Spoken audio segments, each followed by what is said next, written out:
Elizabeth. And he didn't swear, oh no, he did not swear her in. He swore in Kyle and John, both got sworn in. Yep. Elizabeth isn't here tonight, but she hasn't been sworn in yet. He'll come next week. So I'll make sure we don't lose track of it. Yeah, everybody's, okay. All right, well said. All right, thank you, and welcome to the Ware Finance Committee meeting for Tuesday, December 10th, 2024. We'll start with the Pledge of Allegiance, please. Pledge allegiance to the flag Flag of the United States of America and to the republic for which it stands, one nation, under God, indivisible, with liberty and justice for all. All right, we're going to start off with listening to fire department chiefs, and they're going to go through their budget and capital improvements requests. Okay, Take it away. welcome, good evening. I will start in reference to the sheet here, all right, that you have in front of you. We'll just start right at the top. I do not have any slides for the emergency management. So there's two things that I am proposing on that, and that is $2,500 for telephone. And right now, the Emergency Operations Center, which is at the firehouse, does not have the capabilities to operate as an EOC. And that's been in a number of plans, past plans, hazard mitigation plans, as some of the objectives that the town of Ware should be meeting in the future. And it's never happened, so now I'm trying to make that happen. Could you give us the line number, please? Oh, yes, I'm sorry. It would be on your sheet 299 on this sheet here. Thank you. 299.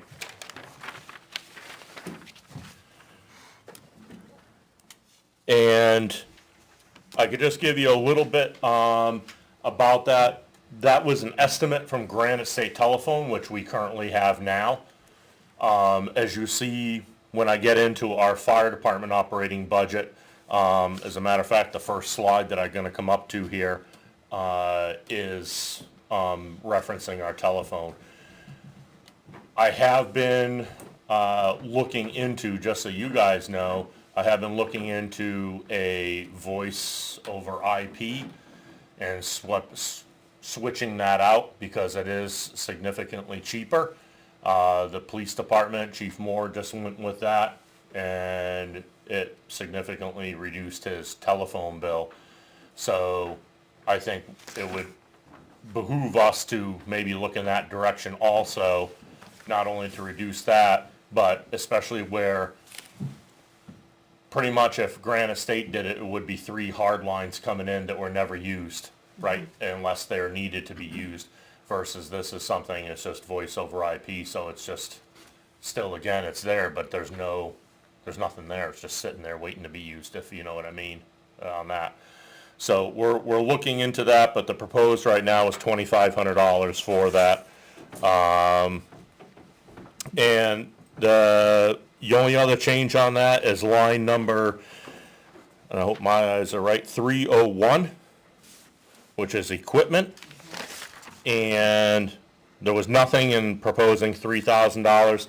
That's to get tables and stuff like that, so we can, right now, we have old folding tables in there that are, you know, they look like they came from the Salvation Army, 20 years ago. I bet you they are probably about 20-year-old tables. So we're just trying to make it so it's more up-to-date, neat and clean and operational, and that we can have something that also looks halfway decent too. So, and we haven't put any money into that. And again, we're trying to do that in little bits and pieces to try to make that center operational in the way it should be. Couple questions here. Absolutely. For the phone, how many lines, did you say how many lines that was? When I talked to Granite State, they said estimated 3, and the 2,500 would be for the year. And I forget, is there upfront expenses for installation on that as well, or is just the recurring? That was gonna be around the general, I almost think they said that they would waive the installation fee for it. So that's gonna be $2,500 a year for the 3 lines, Yes, if those like the hard lines that are in there, and again, it's kinda, unless you change over. it's right, unless we change over, and that is definitely not a hard figure. I'm still waiting to hear back from Granite State. They were supposed to actually come down and do a site visit, and I haven't heard back from them yet. So it's possible that, well, do you know the turnaround for the voice over IP? Is it something that, I don't know, like, you could do that in, Naomi, do you know how long Chief Moore waited to have the voice? I know they're in transition now, I think he said, so I would think it would probably be at least a couple of months. yeah. Is it possible to continue through that process and budget a certain amount, and then potentially you use less because you go with VoIP?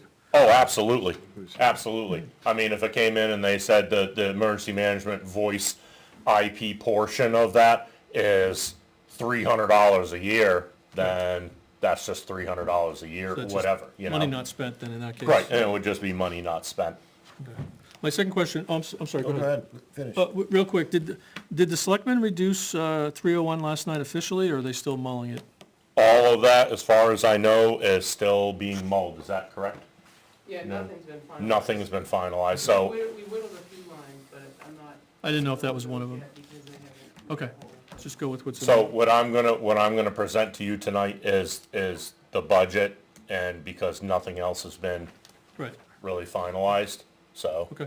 John had a question. yes, sir. Whose internet service provides does the VoIP run over? Is that Granite State or is that Verizon? Or, I'm sorry, Expedia, Xfinity. Granite State, Granite State. Granite State, okay, so it's, Yeah, they have Better. it. They have it as an option. Yeah. thank you.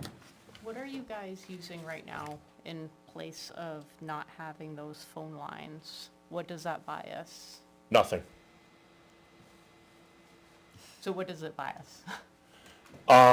Well, in case there's that, the emergency operations centers, in case if anything catastrophic ever happens in the town, or basically that's where all the town entities are going to converge onto, into the public into the complex.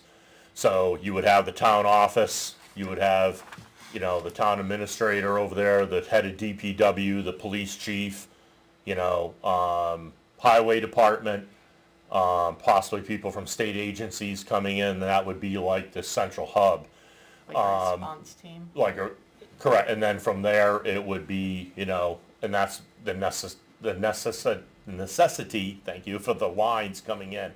I stated last night that we actually had, before we had a internet problem. Our internet was aged, and when the IT department came in, they said that there would be no way for the system to even support what we wanted to do in there.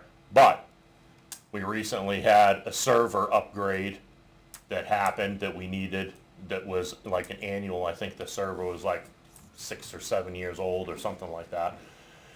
And when they upgraded the server, they upgraded it enough to handle the EOC. So that was kind of like taken care of when they upgraded the server. So at least we have the internet capability now. Now we just need the phone capability in that room, in case something ever happens, because we don't right now. So you would have to use your own lines to establish communications? Yes, which we only have,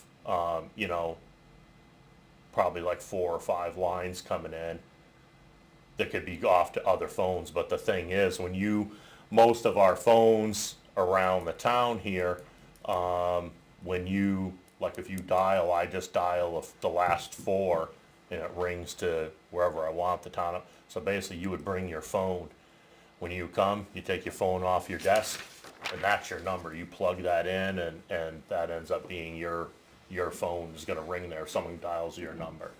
So, but again, the voice side over IP is just something, infinite stages right now, and to have them come down and take a look to see what they can do for us. Thank you. You're welcome. And the tables for the 3,000 item, that you were saying there were 10 tables in that, right? Yeah, roughly. No chairs, yeah. Roughly. You know, the chairs are okay that we have now. It's just, you know, to try to buy some tables, again, that are not falling apart, and that are, you know, easily stored, and that actually look halfway decent. I mean, the tables we have now, again, looks like you bought them in a rummage sale. And I stated last night, we did about 5 years ago, the fire department did buy tables. We bought, I think Chief Vizina bought 10 tables about 5 years ago. The tables he bought, after buying them and setting them up and everything, they looked great, but they had a textured finish on the top, so when you put a piece of paper, you couldn't write anything on it. It's like you're writing over gravel. So they got donated to the town hall. They're over at the town hall now, so the town hall got 10 tables for free over there. So the white plastic tables over at the town hall were really purchased by the fire department, and for the emergency management, and then they just didn't work out, so. And then they were never bought, nothing was ever done after that, so. Do you have any pictures of the equipment that you would want to replace and what you would replace it with? I do not. I do not. I don't. I always encourage anyone who wants to stop by the firehouse, where they're 24/7, 365, swing in. You can absolutely take a look at the stuff that's there, and, you know, and get your opinion on it. And again, I'm not, with everything, and I'm not gonna reiterate this going through my entire budget. You know, a lot of stuff was not done over a period of years. And we have to, you know, even having default budget, the 1 year that the budget did pass, I believe the fire department that year, we gave back $30,000 out of our budget. Which year was that? I'm not sure, whatever the year the budget passed, 23, 22, 2 years ago. the budget 22, passed, yeah. I think, it passed. Yep. And that was how 20, much? what was it? $30,000 that the one- fire department one gave before back. last year. Most of these figures that we're looking at now are like stuff that goes back to 2018. And we just can't, I mean, everybody sitting at this table knows that if you try to run your household on a 2018 budget that you had in that's impossible to do, right? We're trying to play catch-up. I don't expect to do this overnight, nor do I want to, because that would be a huge burden for the taxpayer. I'm just trying to do this in increments and try to get the ball rolling in the right direction.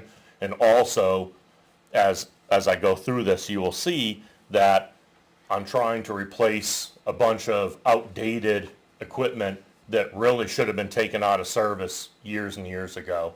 And it ends up being more of a safety issue for the employees and for, you know, in some cases, the citizens of the town. So, any more questions on that? I don't want to drag this on that. Anything more on emergency management? Good. All right. So, if you guys see something on this, I'm going to go through the lines that we had like a change, or that I thought were important, that we had a significant amount or whatever that was changed. If you see something on this budget that you want me to talk about, or you have a question about, then just reference a number and we can talk about it.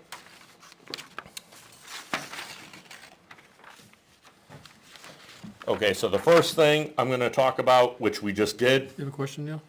Well, do you want us to go over each one of these lines that we have questions on, or do you want to make your presentation first and we'll why ask don't, questions why later? don't I make my presentation first? And then we could go over whatever you have, we could circle back. So again, the telephone, Could you give us the line numbers that you're talking about? Yep, 341. 341. It's right up there. Yep.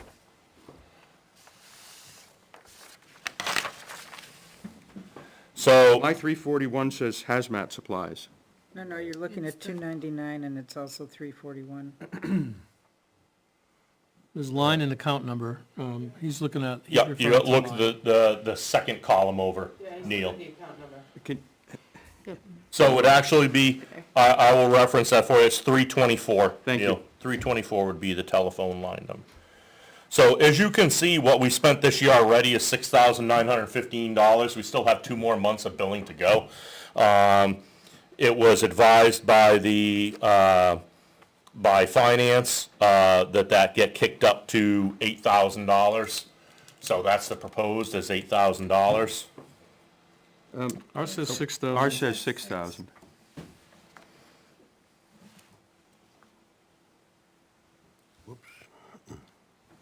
But the sheet that you just gave us is dated 11/25. That's when he made his presentation to the board. He So, was supposed to come here after that, but then we moved it. So is this line supposed to go from 6,000 to 8,000? The line is supposed to go from 6,000 to 8,000. I'm just double checking here if this is gonna be a, Last night, did we have 8? Your last night's sheet? not that's a clean copy.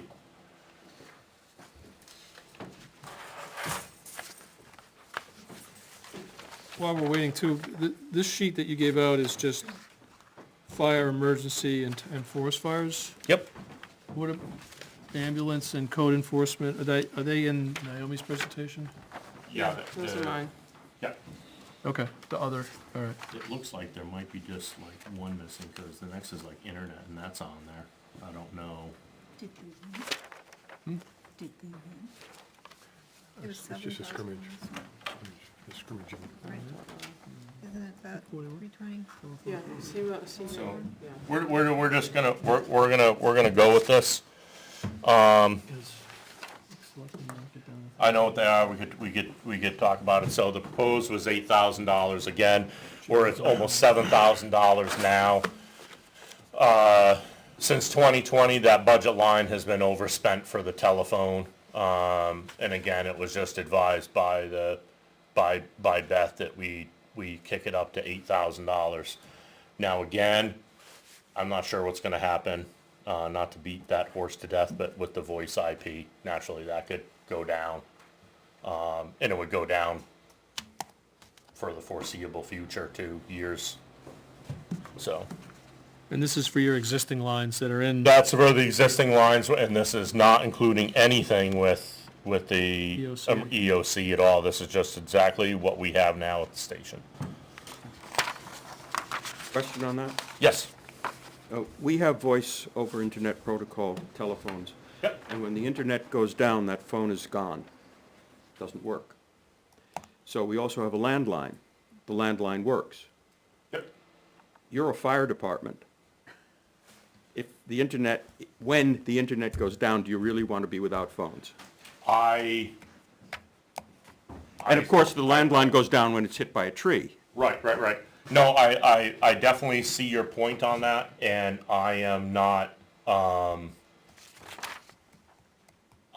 lucky I'm running this PowerPoint right here, right now, by pushing the arrow down on it, never mind. So that would definitely be something that I would be asking, and I would hope that Chief Moore asked that too, with the police department, that there's some type of, something redundancy on that too, for a safety factor. But yes, I do agree, we wouldn't have to worry so much about power, but the internet. And I don't know if that would end up being something that they may do with, like satellite.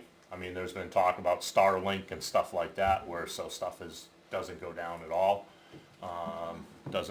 But Until the It is a Chinese good knock the question. satellites out. it is a good yeah, question. good question. Yes, Solar zone.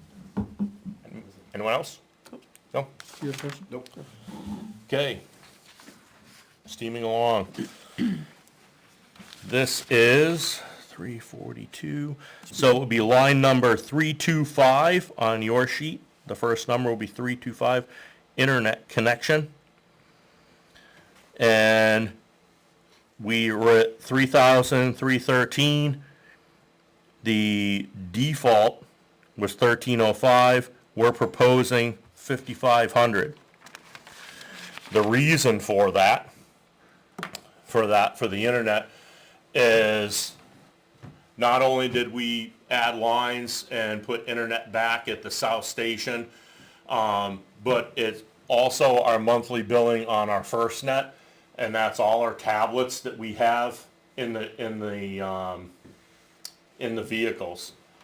So all of our iPads that we have that have dispatch information, we do ambulance runs on all that stuff, and we use them in the back of the ambulance for the two of the iPads that we have.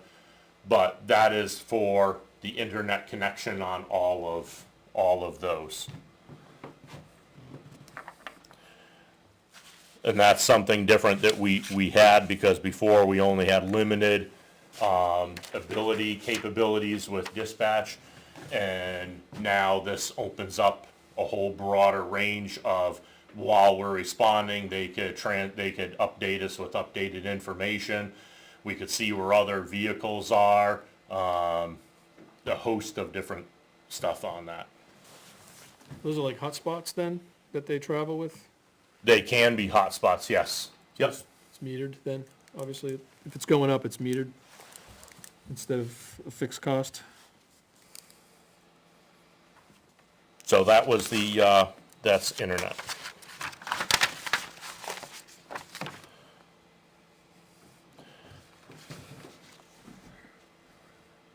Next is gonna be your line 327, capital area. We approved 95, was the approved 94 budget, 95,176, we're at 98,553.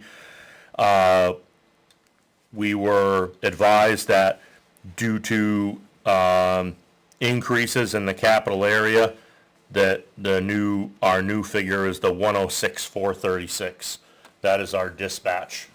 That's who dispatches us, Concord Fire Alarm. Their increase, when they went over their budget, they hired another deputy chief because the amount of calls that were they're going on for the mutual aid area, which includes us. And also they're starting to do more on their infrastructure and trying to get their infrastructure more modernized, because they're working on stuff that right now that their equipment, like, they have to buy some of the stuff on eBay because there's nowhere else to buy it anymore. So they're trying to work on upgrading. Excuse me, Yes. is this a cost that you think, or they've indicated, that's constantly going to go up every year I would predict that, yes. at roughly at the same expense, or? That I don't know. This was a fairly modest expense going up for a year. They hired the chief, so where they hired him, I would imagine that's not going to change at all. You know, they're not going to be hiring anybody else, not to my knowledge, not what they said.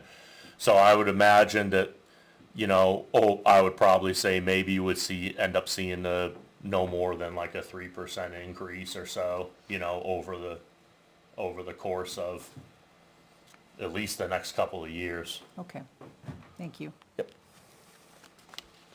Any questions on more on that capital area stuff? Okay.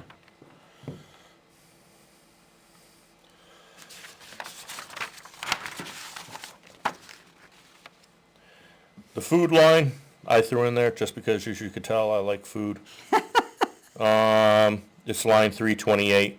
We didn't do anything with that. The only reason why I put it in there is it's been trying, over the past couple of years, I've seen this always try to get cut, and we really don't, I don't want to see it cut. We use this when we're either out on scenes forever, overnight storm coverage, whatever the case may be. So I just put it in there. I would rather not see that cut out of there.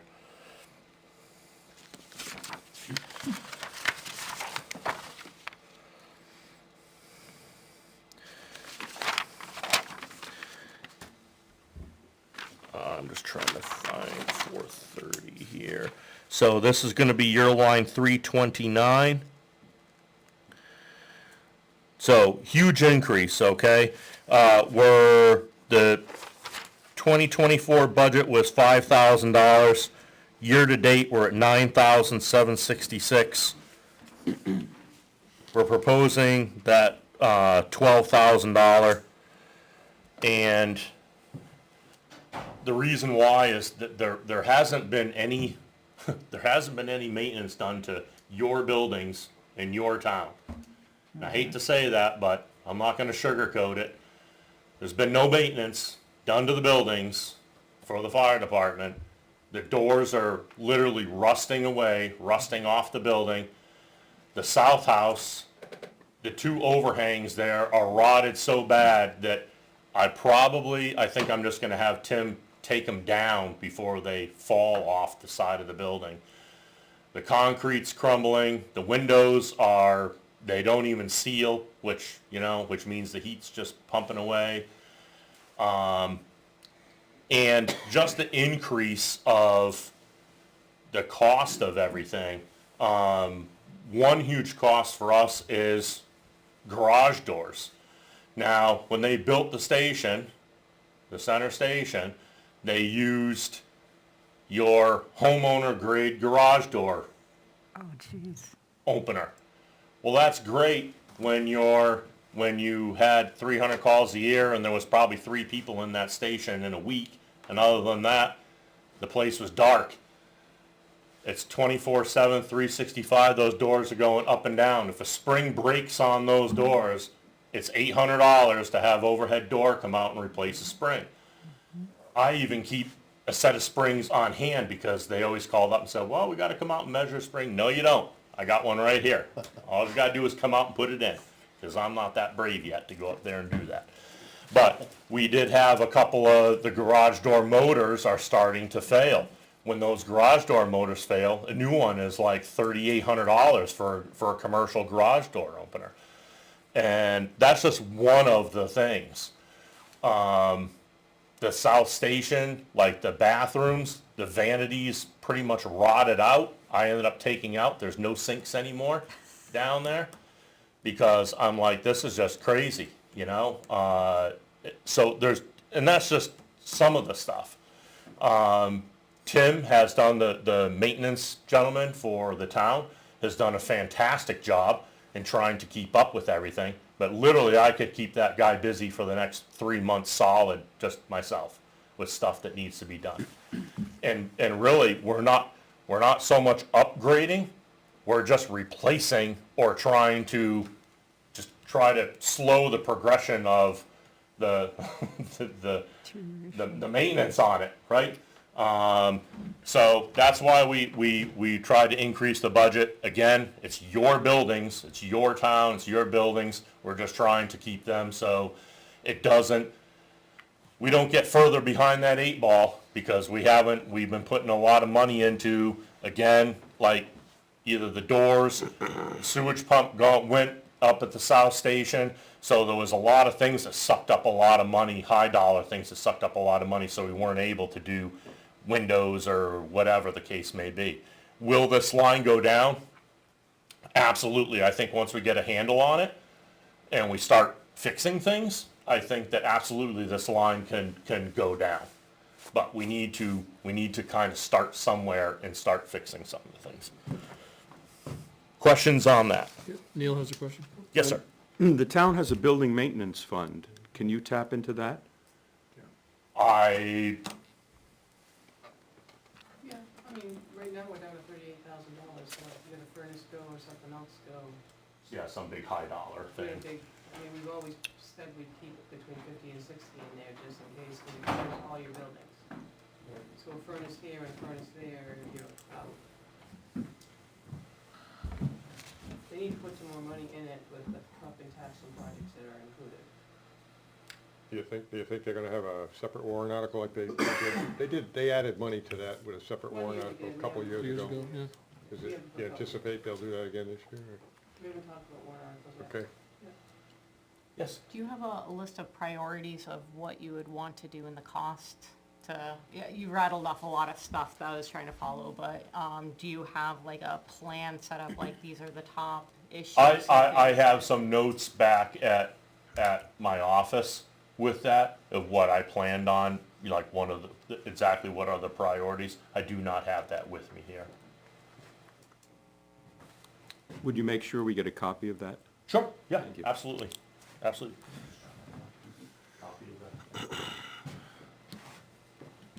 You need that. Okay, anything else on building maintenance? Okay.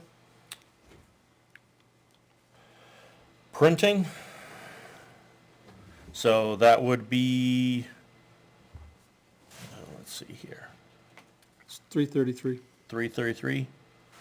on our sheet, Yep. up 250. So up to 250, new comment cards, business letterheads. We have not done any printing, we have not done any business cards or anything for the newer people who had been promoted. And we've done, since I became chief, I started to do a comment card, and there's different things I'll ask the EMS captain, what areas, because she goes through our run reports and does quality assurance on all our run reports and stuff. And I will ask her if there's a specific question that we put out there. Now, we put the mailer, we put the questionnaire in the envelope and put a self-addressed stamped envelope back on it.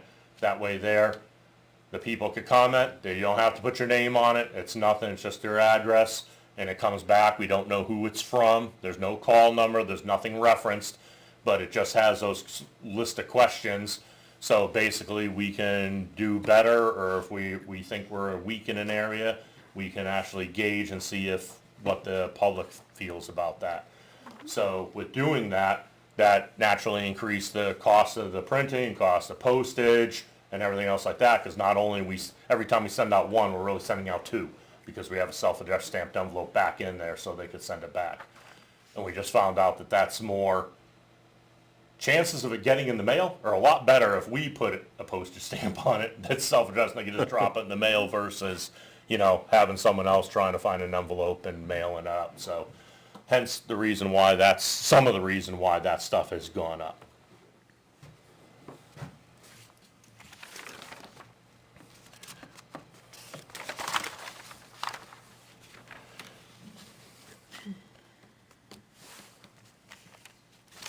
Okay.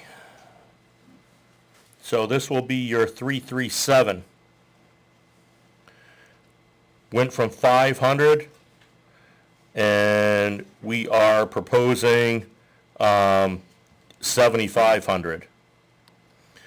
Now,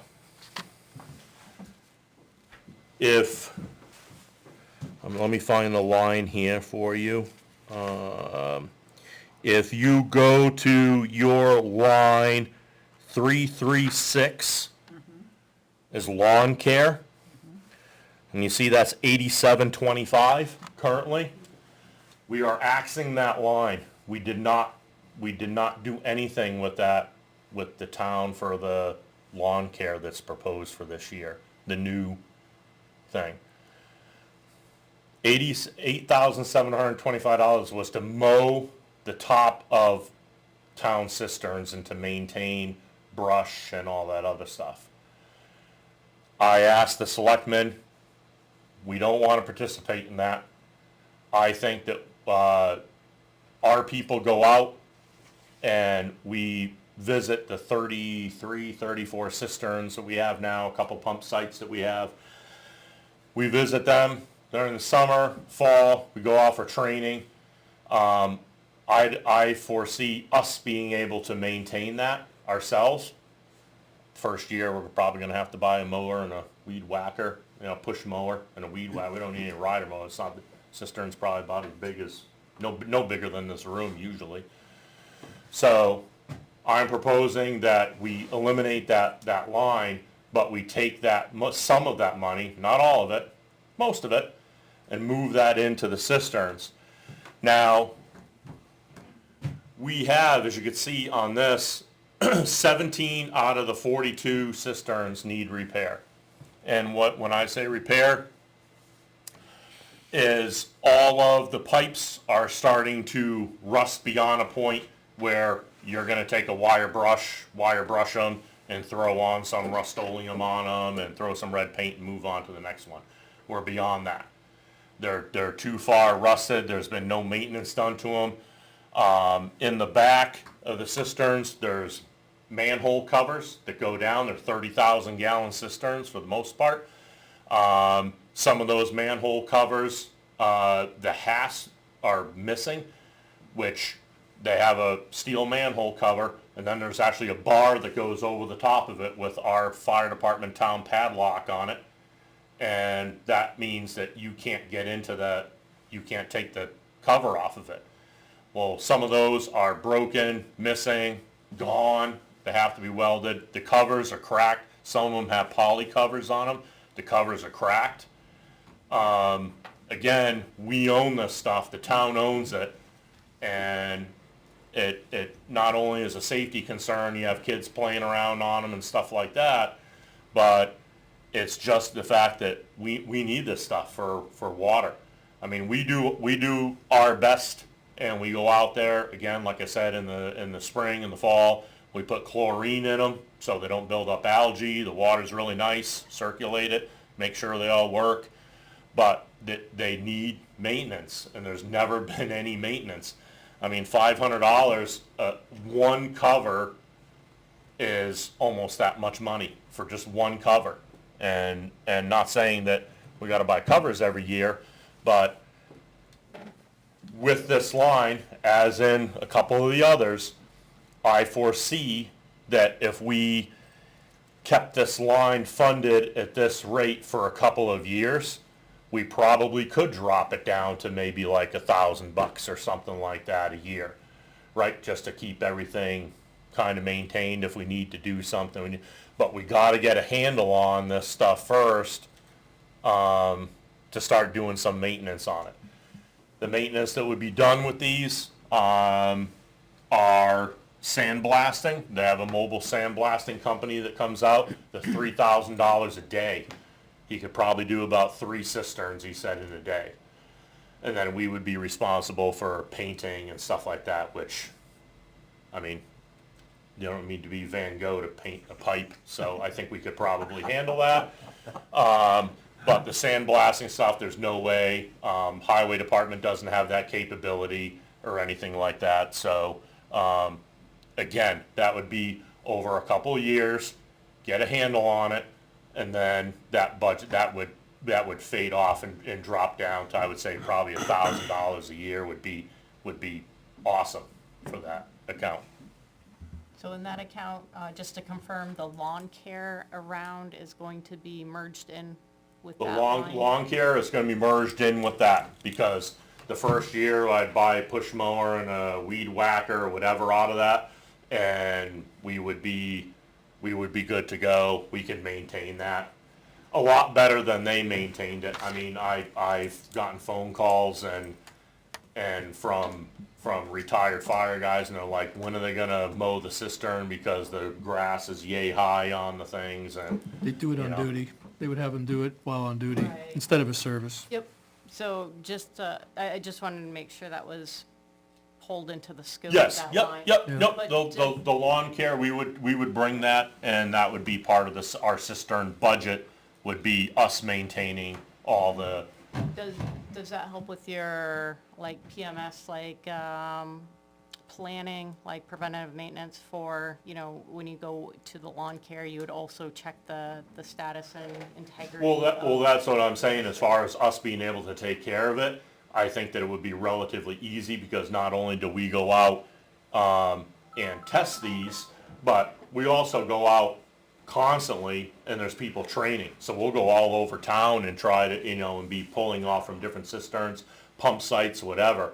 While we're there, run a mower over the thing, you know? I mean, it's definitely $8,700. I almost put a bid on it to do it myself after I got out of work. I mean, that's nuts to mow grass, but the person that was, or area that was providing the service before, was that our own town, or was that a different Nope, service? That was It's rolled, resident of town. Okay, so. it was rolled into Contract, the, right? to the lawn care thing, so. Okay. I think one of the things Carrie was insinuating was, correct me if I'm wrong, is it would be good to, for something like this, for future costs, is to see that there's a maintenance log that's developed, so that, like, you came in and found out that nothing was even being done, right? So if a program was put together, and I think for some of these expenses, programs are, like the building maintenance, people would love to see, there's a plan. And if you have a recurring log, then that would also give you, Yep, I actually drove out to every single cistern and pump site and did a sheet on a condition of each one and set a priority. Each pump site or each cistern has a Next number. maintenance date, They're things all like that. numbered. They each have a separate file for if what needs to be done with them. Yep, absolutely prevents surprises for the condition that. keeps things costs are- down long-term. Yep. Yeah, the Yep. plan. So that's my cistern speech. But again, we're getting rid of the lawn care, so we're just moving some of that money, most of it, a good chunk, again, I foresee that going down. Okay. 596 EMS service contracts will be your line 339.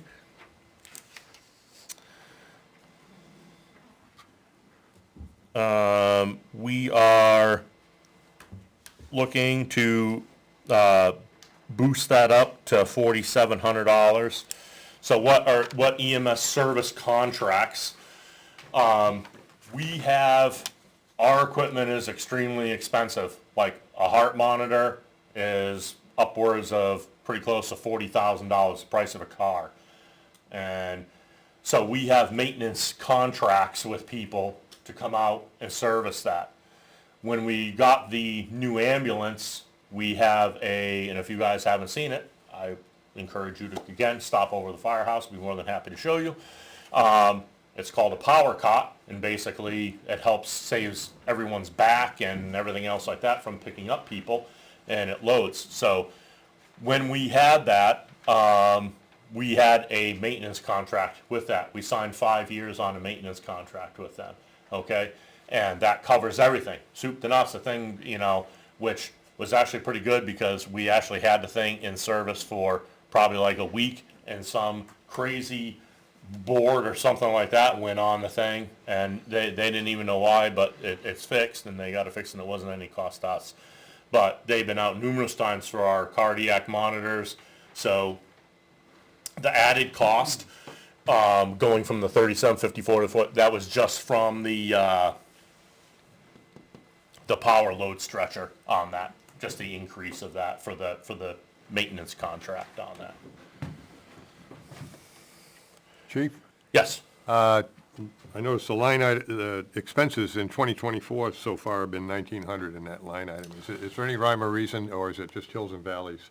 I believe it's just hills and valleys on that as far as when the stuff gets billed. Yeah, I just didn't know how you arrived at the 4,700.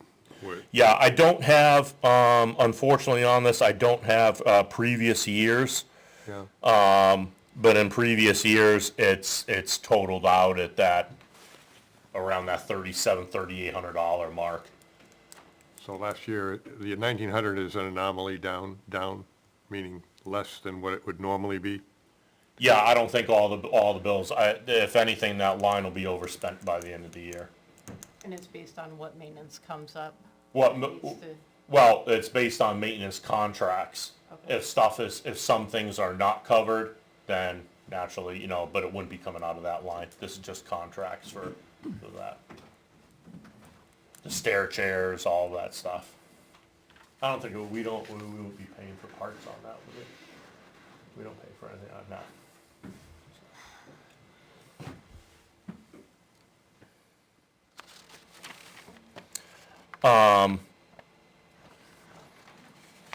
And this is as of 11/25 also. I'm not sure if something else has come in since then.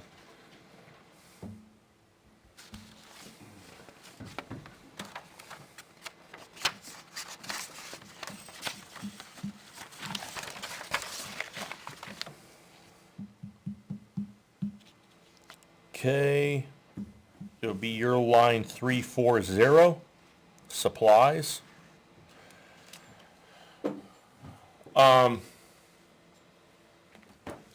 There's not a whole lot to say. The price of everything has just gone up. We have spent, and I could tell you for sure, this says that our expenses are 1446. It's way over that, because we do all our own, this is another thing, like, the town just contracted to have, floors done, or, done at the PD or whatever, all over floors or stuff. We do all that stuff ourselves. We have our own floor buffing equipment. We have all our own chemicals that we do, and when our floors need to be done, we do them, which that's coming up very soon that we're doing them actually again. So we're buying all those supplies, and it's just that we're, again, going back in the history, I don't have it, this pretty much has stayed the same for a bunch of years, and just, we have more people. I mean, there's more people working there now. Our call volume's up, but this is everyday stuff. Cleaning products, one thing I brought up, the two, is we don't have a laundry service. We don't have someone come in that takes our uniforms, cleans them, and brings them back on a hanger. We have a washer and dryer and a bucket of Tide. You wash your own stuff, and you dry your own stuff, and so, but we supply that. We supply the soap for that. Also with that, we have special, that comes out of this line, is special gear soap that we have to wash our fire gear in. Our fire gear can only be washed with a certain soap. You can't use Tide or anything else like that. Has to be dried in a special dryer. The washing machine is special. It can't go over so many RPMs and G-forces and stuff like that. But the soap for that, just for the gear soap, is around $80 a gallon for that soap. And we probably buy 2-3 of those a year. So all that stuff adds up. It's not a huge, it's an increase of $1,000. It's not huge, in my mind anyways. If anyone has any more questions on that, or again, if you'd like to see any of this stuff, by all means, stop at the station and I could show you all of it.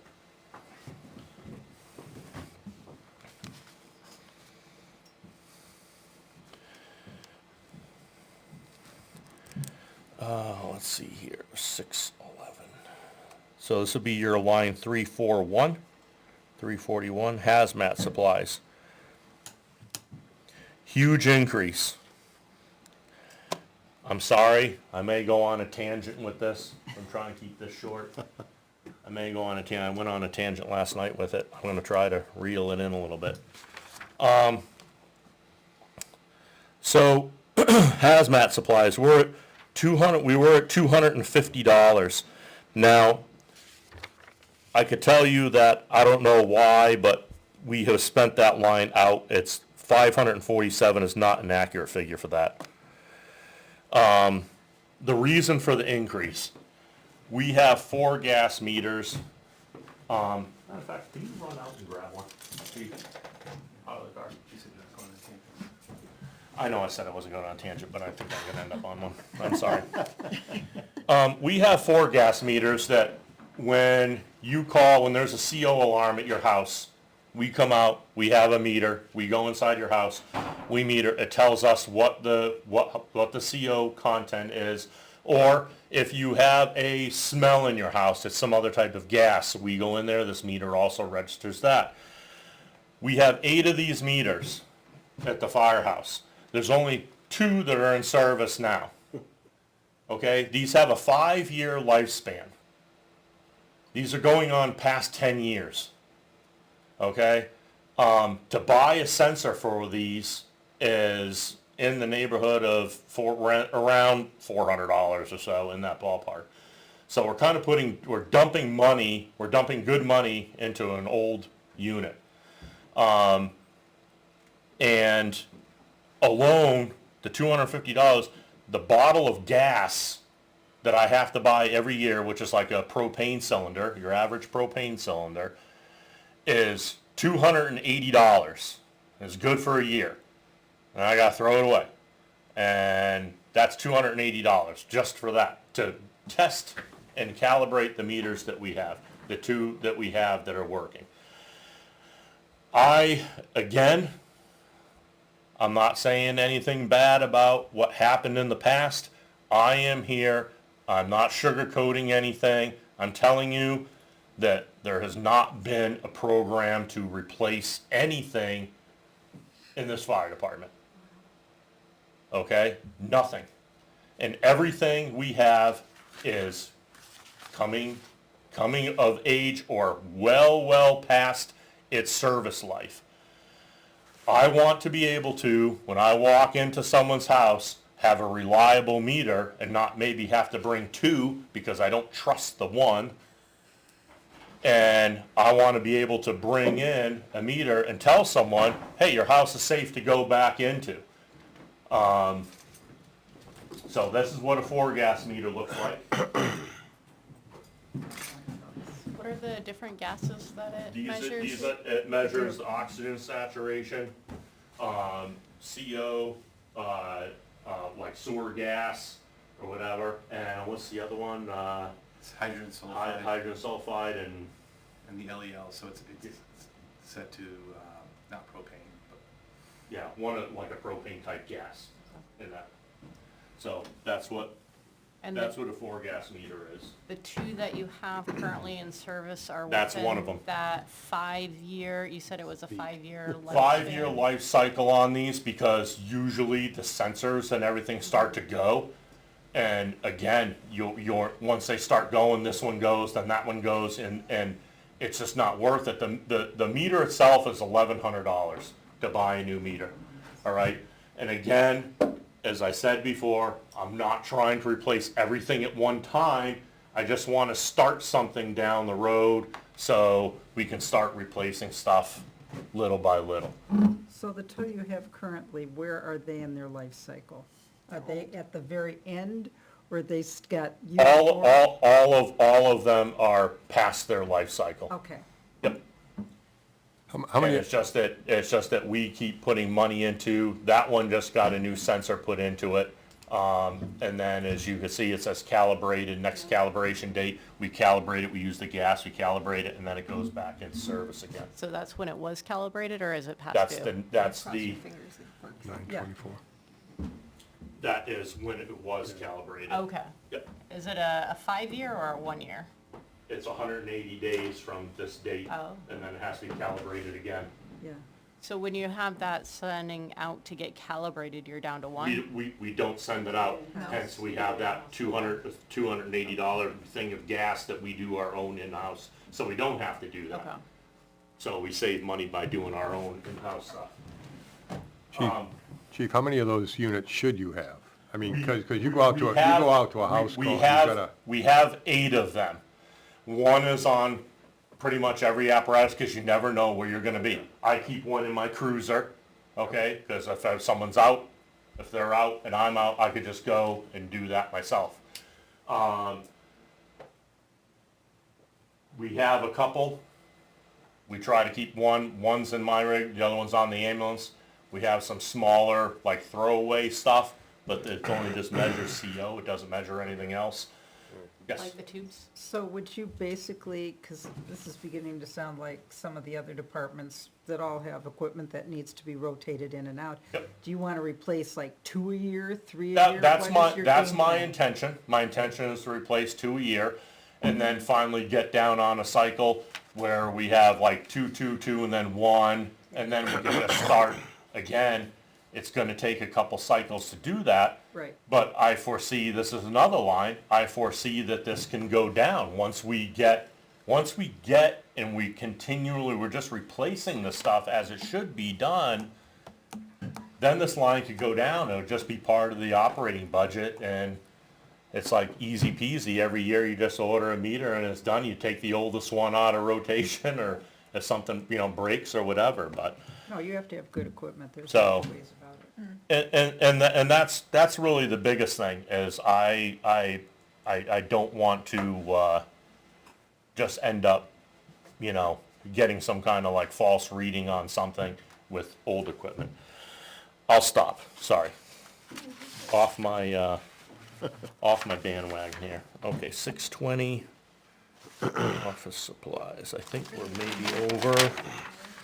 620 is, flip the page over, and it's 344. Okay, so, office supplies, $600, we're looking for $2,500 a year. We spent $1,000, that's well over that now, I could tell you.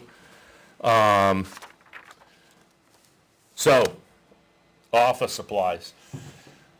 When I became chief, I moved into the chief's office, and the chair, my office chair, was Punky Rodenhouse's chair from 35 years ago that he had in the station that was over at the school over here. That was my office chair. Now, I didn't ask to, but it got thrown out because it was just past its life cycle, as you would call it. And I said, okay, I'm gonna go order a new office chair. Now, as you can see, I'm a bigger guy, okay? I admit it. But, so to get a decent office chair is like $500 for an office chair. There was no way. When our budget is $600, I can't go out and buy a $500 office chair and have, so I went out and went on, Facebook Marketplace, bought myself a nice office chair. I paid for it out of my own money, so that's the chair I have. The chief, he started, went in, hey, got an office chair? Nope, gotta buy your own. He went out, he bought his own. I'm actually kinda jealous his is a little bit better than mine, so, but, I mean, and I don't mind doing that, but, I can't be asking my employees to be going out and buying their own stuff, right? So, and just the cost of supplies have gone up, whether it be paper or anything that we use, anything, the copy machine, toner, color, whatever, all that stuff has gone up. And again, having a default budget, a lot of these numbers are the same since 2018. We can't do it. We gotta start moving a little bit ahead. 2023. Since 21, right? Well, Well, 2 years ago. 2 years ago, it should be going back 2 years. Yeah. On the default. 2022? If this is 2025, we're talking about be 2023, it was an approved budget. Unless some of those numbers haven't changed since 18. Yeah, and I look back at a couple of lines the chief and I did, and honestly, 2018 is good. Some of these numbers go back, honest to God, 2011. 2011, that's unheard of. So, and again, the year the budget passed, we gave back 30 grand. Line 345 will be, that's your number. That's support software, or software support.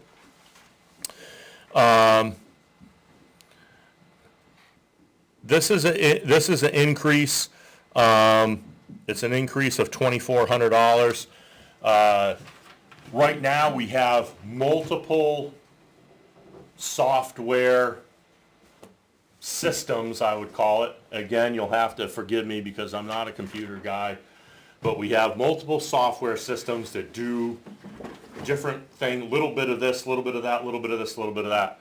We have our company that does all our EMS stuff is called Image Trend, and they have a module called Slate, which by adding that module on would give us like better scheduling and stuff like that. The number that's on here would actually come in probably a little bit lower, maybe $1,000 lower than the number that's on there. I had a rough ballpark on this, and since then, I have gotten a more concrete number. So it would actually end up being $1,000 less that we're proposing on that. So the difference would end up being $1,420 instead of $2,420. So just a small increase, but it would allow us to get rid of some of those programs that they don't cost a lot of money, but they're programs that we've been using for years and years, but it would just update us, and it would be out of the same company, so information would cross over better back and forth, and would definitely make us a little bit more productive than trying to run out of 4 or 5 different programs to do the same thing.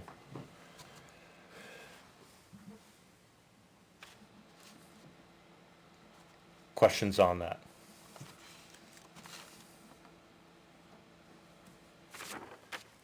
Okay. 636 is your line 349. Safety medical gear.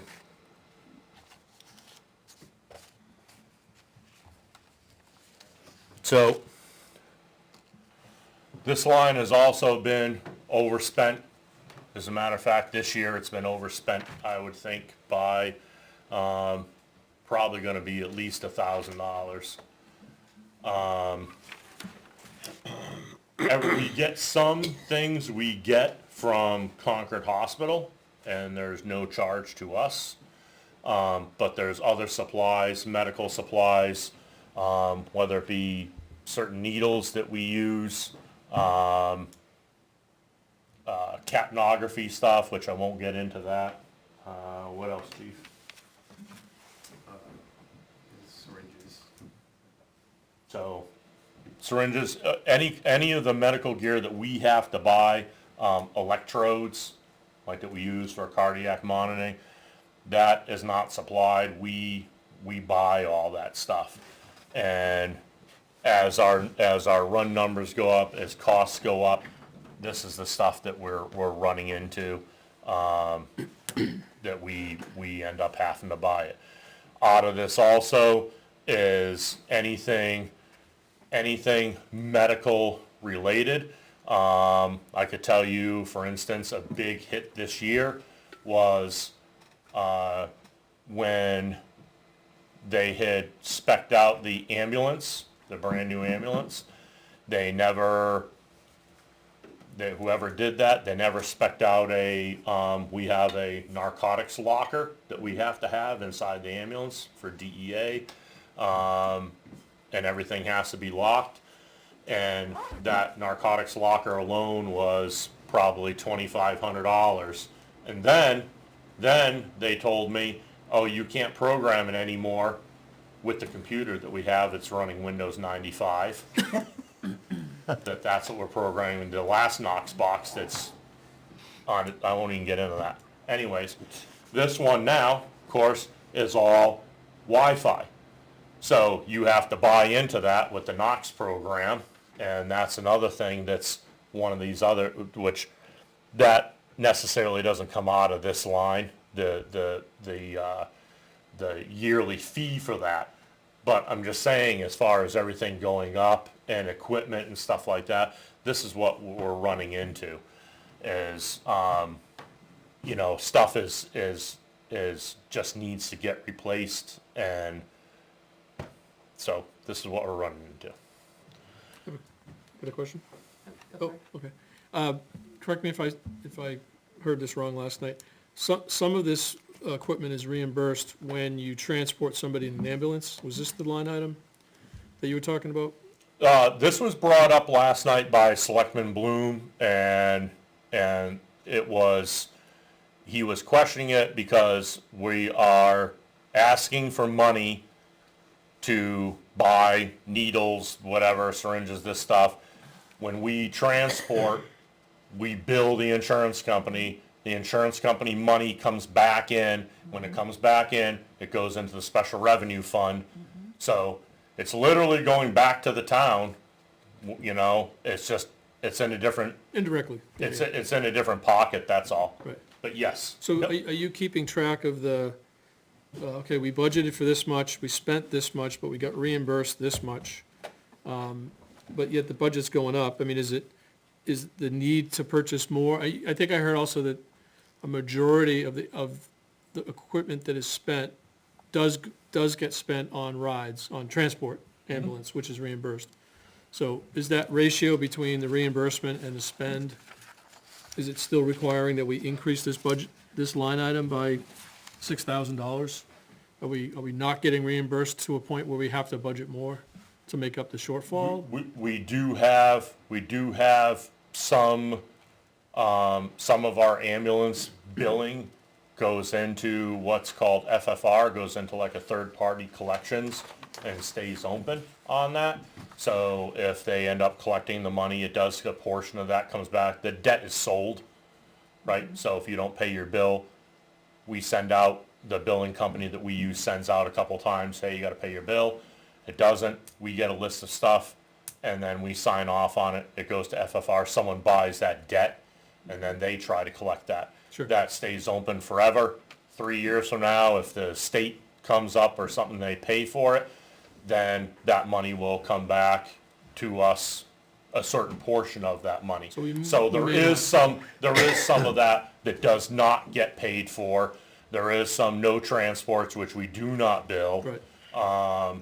And things thus and such that we use equipment on or we use supplies on, and we don't get reimbursed. Sure. Because either it's not collected or we just don't bill for it as a courtesy to the townspeople.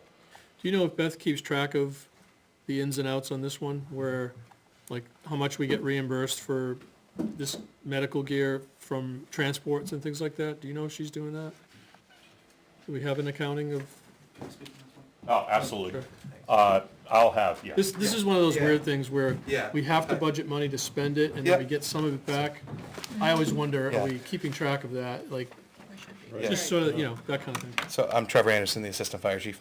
I wanted to speak on this line item, especially on the point last night with Selectman Bloom. The gear, the medical equipment itself is not specifically billed for.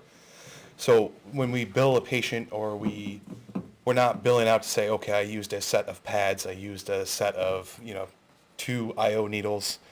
Those are not specifically billed. The treatment is.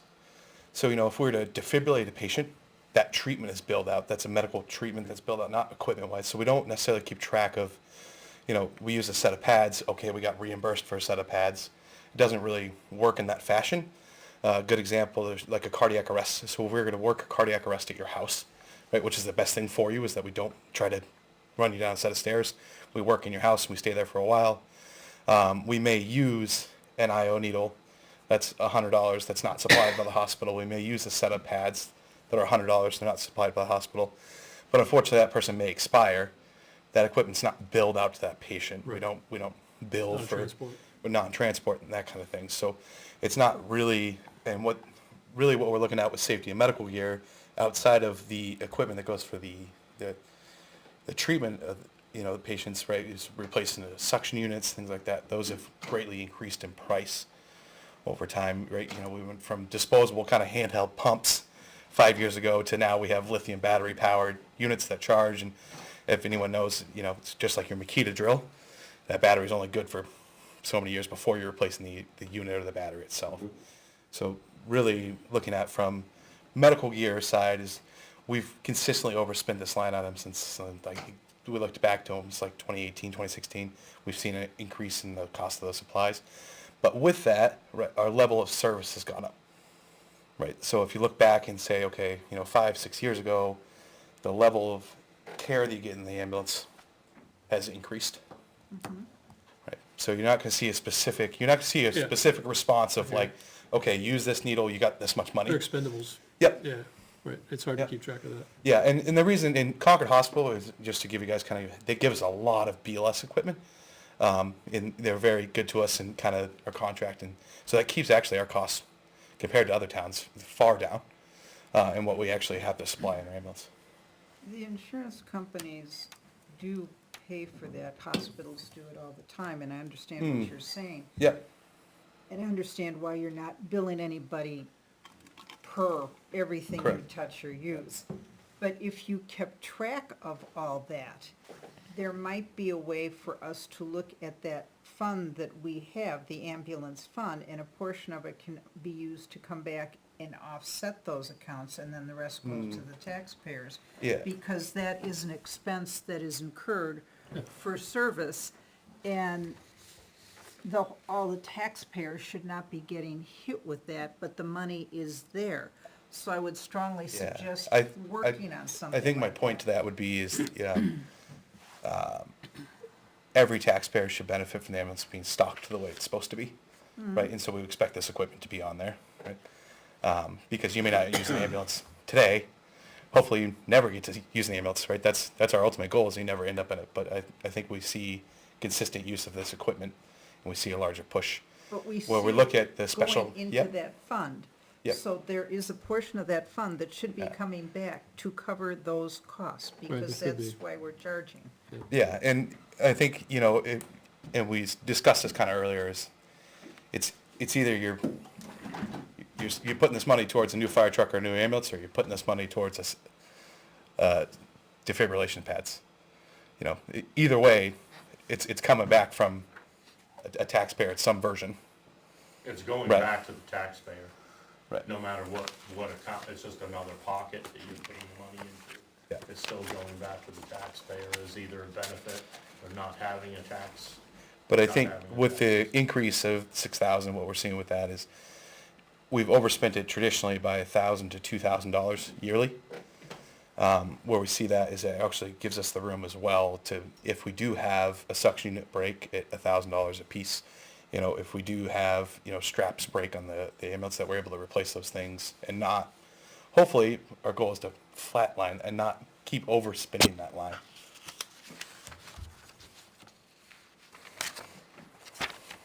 Any other questions on that? All right. Thank you.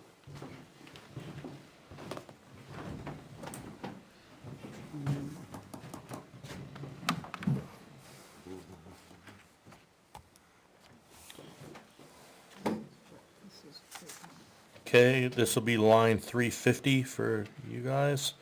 Protective clothing.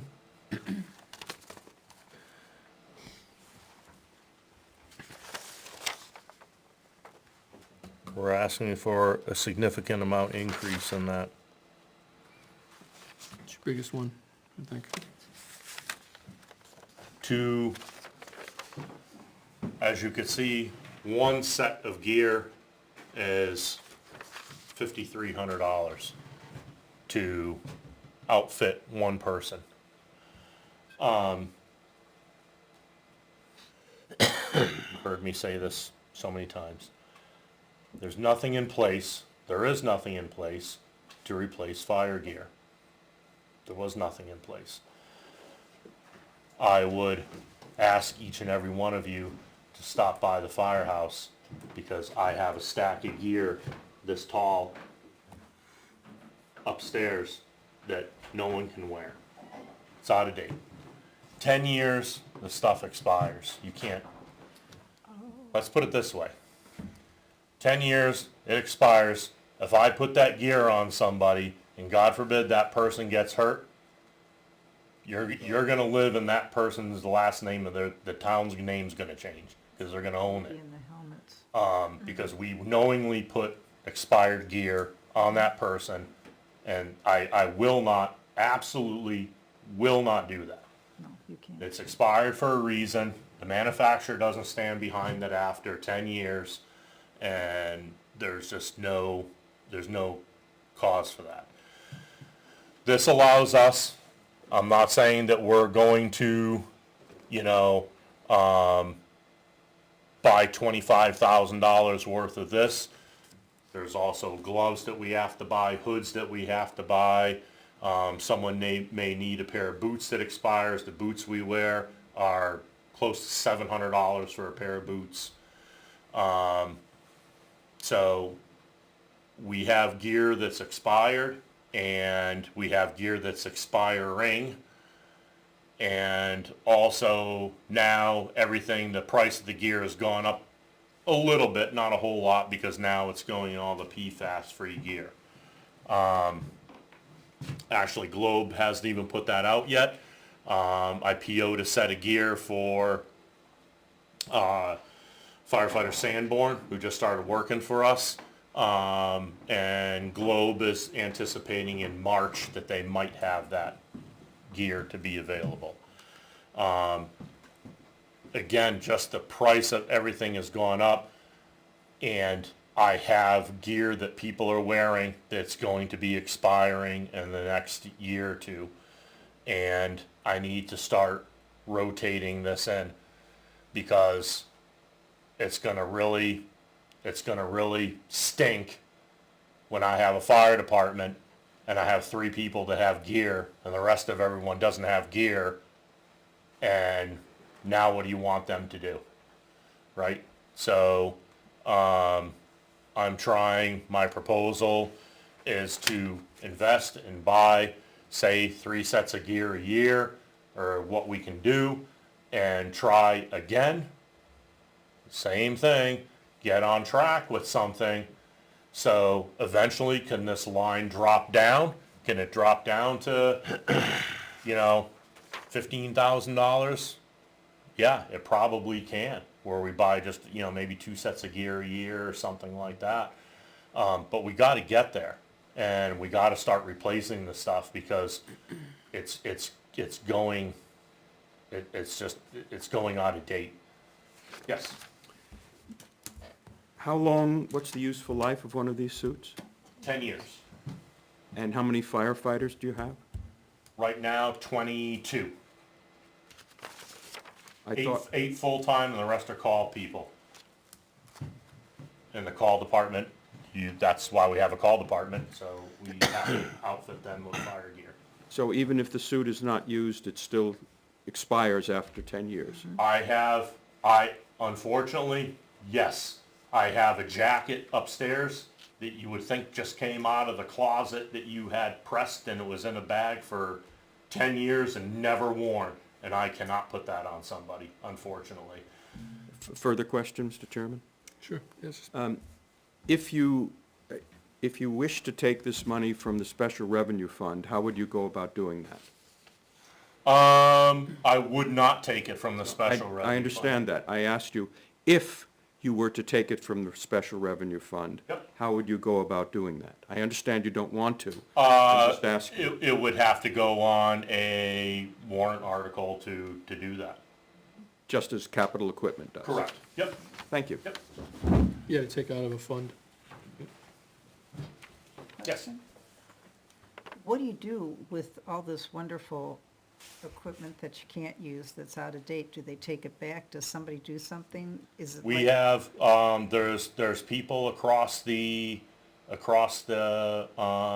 state that will come by, they throw all this stuff in a big container, and it gets donated to Guadalajara, Yucatan, somewhere, it gets donated to a third world, and, where they don't have, unfortunately, they don't have those standards that we do here, and for them, some of this stuff is gold. So we cannot give it to anybody. It's almost similar like a police vest or something like that, but it's all of this gear is serial numbered. It's all serial numbered back to the town of where it was purchased. We do not buy used gear. All of these,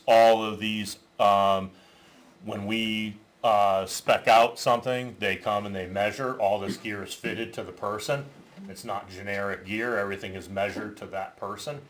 And again, it just, unfortunately, the lifespan that they put on it is 10 years. and the same goes for the helmet, the boots.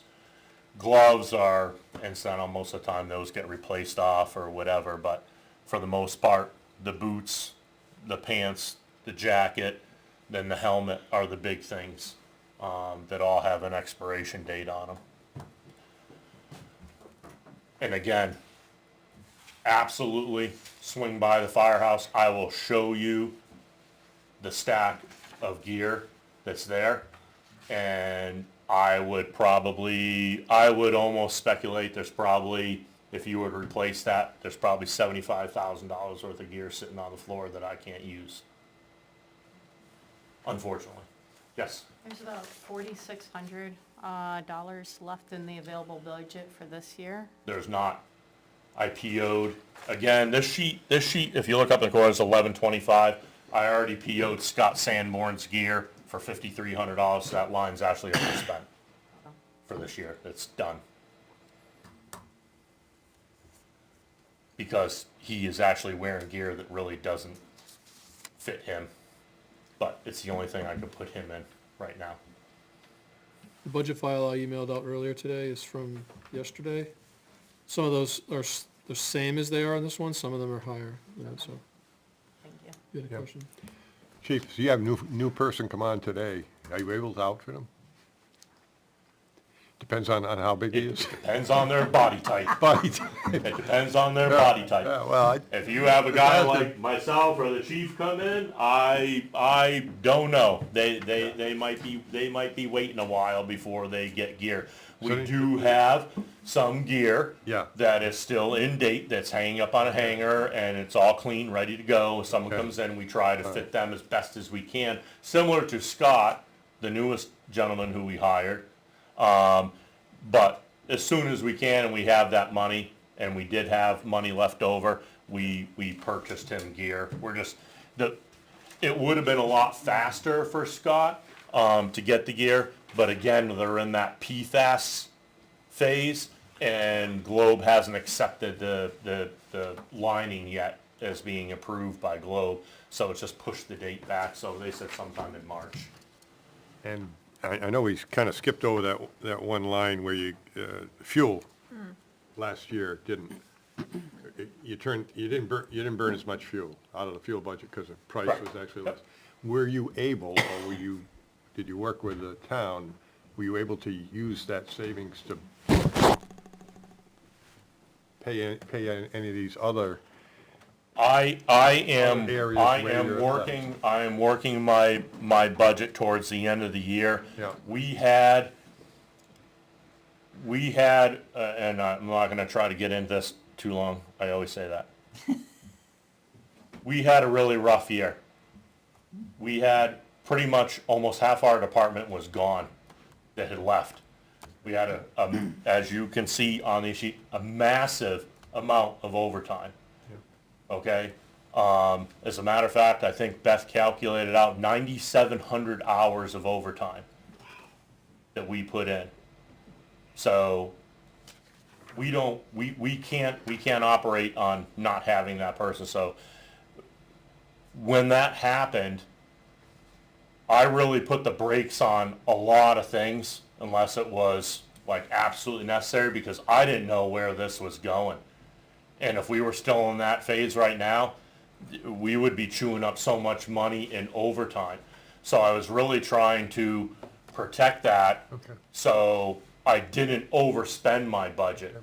So as I'm getting closer now towards the end of the year, and we still have one position open, but we're doing pretty good. We're still filling that with overtime, but naturally that overtime has drastically dropped off, right? So now I'm starting to pick up, if we have money left in lines, I can start purchasing stuff out of that line now that I know we're kind of in the safe zone Yep. a little bit. I just didn't want to go overboard. Being my first year doing this, I didn't want to be like, what did you do? I didn't want to hear that from anybody in the upstairs there. So, but yes, I can assure you that if there is money left in budget lines and we can move stuff around to, whether it's purchase gear for someone else, we're gonna use up our budget and and make sure that it's used up as best we can for the things that are prioritized that we need. Yeah, okay. Anything more on the gear?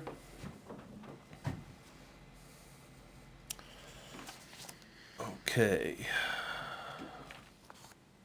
638 is your line 351. Again, another huge increase, okay? When we get hired, we have an NFPA exam, a physical. I think it's around $800. We get it through Concord Hospital, Occupational Health at Concord Hospital. We do one physical, and that's it. And we should be doing a NFPA physical on our full-time people at least every single year. They should be getting a physical. And with that, have a cancer screening. Now, the cancer screening it's literally like, I think, $80 or $100 added to the physical. It's not that much money. And with our just the exposure that we have with everything, again, I'm looking out for the employee. We should be doing this for NFPA 1582, as it says up there. Really, you should be having a physical every single year. Now, as far as the call people, the call force, they're not maybe in it as much every other year for the call force, so I'm not leaving them out. I believe that they should have that physical also. So this is why the increase. And again, it's, as you can see there, that's $366 or $633 rather than 79 cents. And that's how much a physical would be per person. And then again, the call force, whatever money's left, start rotating that call force in every other year and get those guys on some type of a rotation. This is not gonna go down. I don't imagine it's gonna go up hugely, but that all depends on Concord Hospital Occupational Health. I could tell you that there's been a number, there was actually one person who, I don't know if you know, Kyle Jameson from Hampton. He actually worked in Ware. He was a part-time person in Ware. He went to Hampton. They do physicals every single year. He went for a physical for his to be on the hazmat team. Went and had his physical done, found out he had cancer, and then sadly he passed away. But they found it, they picked it up then, and he was able to have a little bit of time with his family. I think for me, this is kind of, I think that almost like the town would, I feel I owe this to the employee to keep them safe. We're putting them constantly in, and whether it's in an ambulance with whatever, God knows what, bird flu, COVID, anthrax, mad cow disease, whatever the next thing coming down is, we don't have a choice on that. We have to get in the back of the ambulance. We have to transport people. We can't not do that. And then going into the fires right now, Scott will have the first set of PFAS-free gear. All the rest of us wear that stuff, and I don't know about you, but if you had a coat hanging up on your wall and one was made of wool and one was made of cancer-causing stuff, and I said, well, you got to wear the cancer one every single day you go out. I don't know how you would feel. I think you would probably want to be able to be checked on that and made sure. So this is why I want the physicals.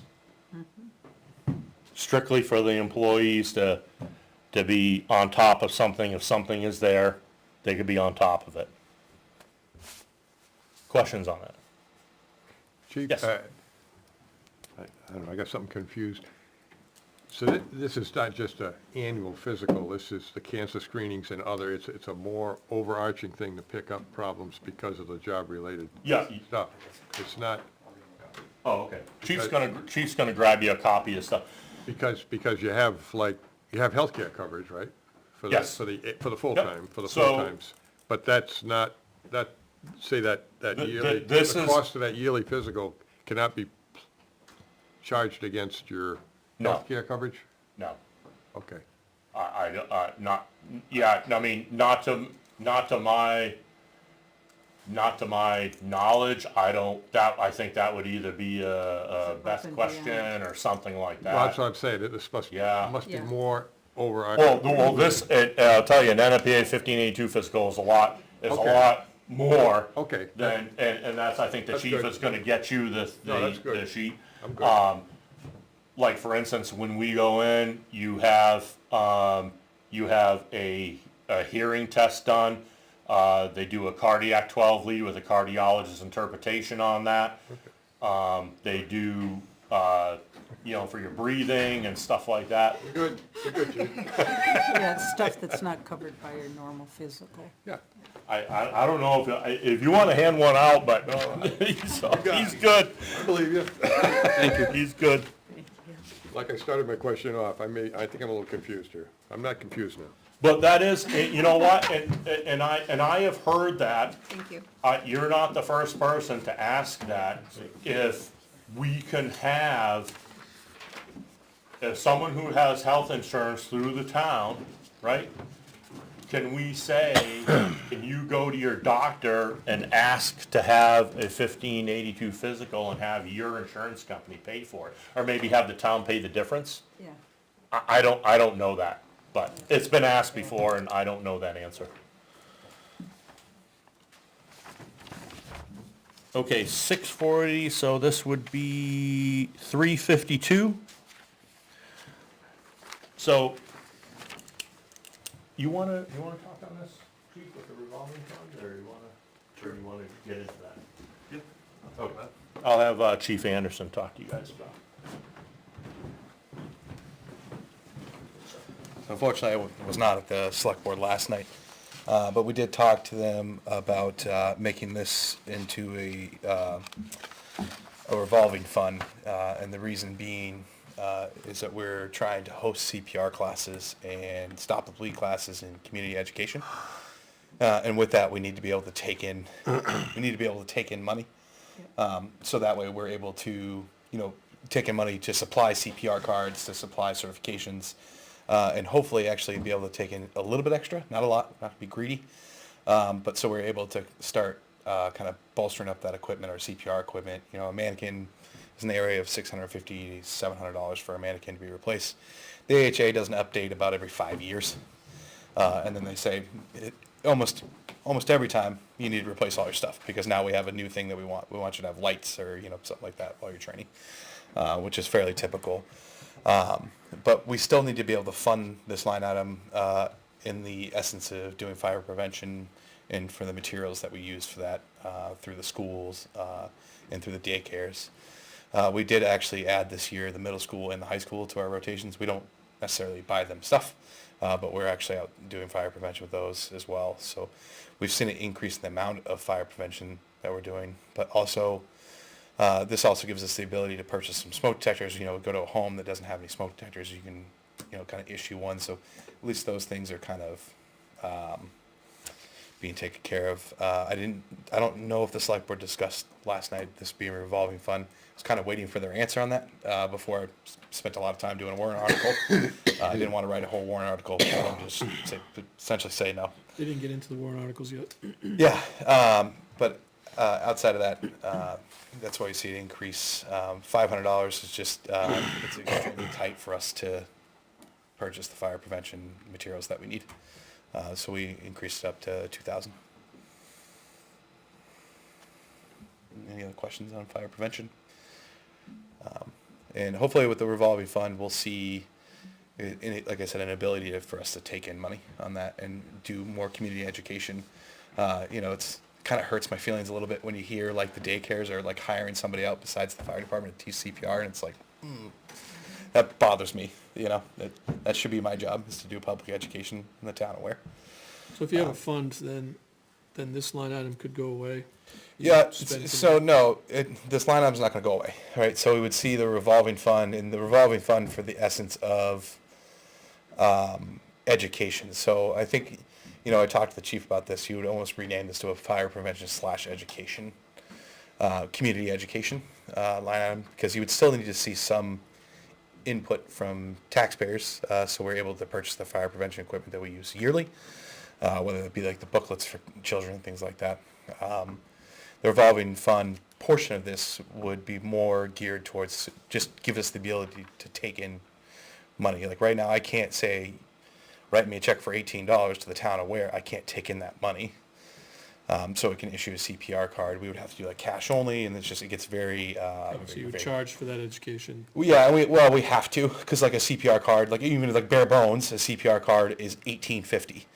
That's not set by me, that's set by the HA, that's how they, so, I mean, unfortunately, so we would charge money, yes, but we would charge a very low amount, the lowest amount we can. I mean, if you talk to some of the people that are paying for education they're paying a lot of money to get CPR certifications for these daycare centers and the schools, and where we could basically offer it at a net cost for them, in extremely low cost, but be able to keep up our equipment with that revolving fund.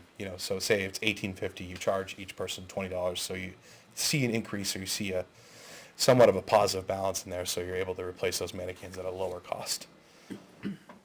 And really, I think in the importance of this in the town of Ware is the education for CPR is immense. We can't run to the Goffstown line any faster than we want to. The truck doesn't go, I mean, just, if you want somebody to live through a cardiac arrest event, it's gonna be because they got CPR done by somebody else. And knock on wood, we go as fast as we can, but, if you want us to get to, Twin Bridge, we can only get there so fast. So really our community education is where you're gonna see a huge, increase in that. And that's our goal for that. But we would see an increase you would still see an increase, you would still have a taxpayer input into this line item as well.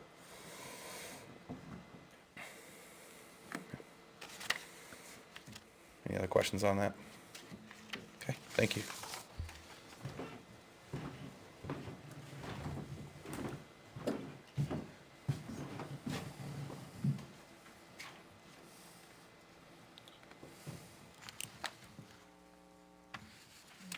Okay, 660 vehicle maintenance is your line 353.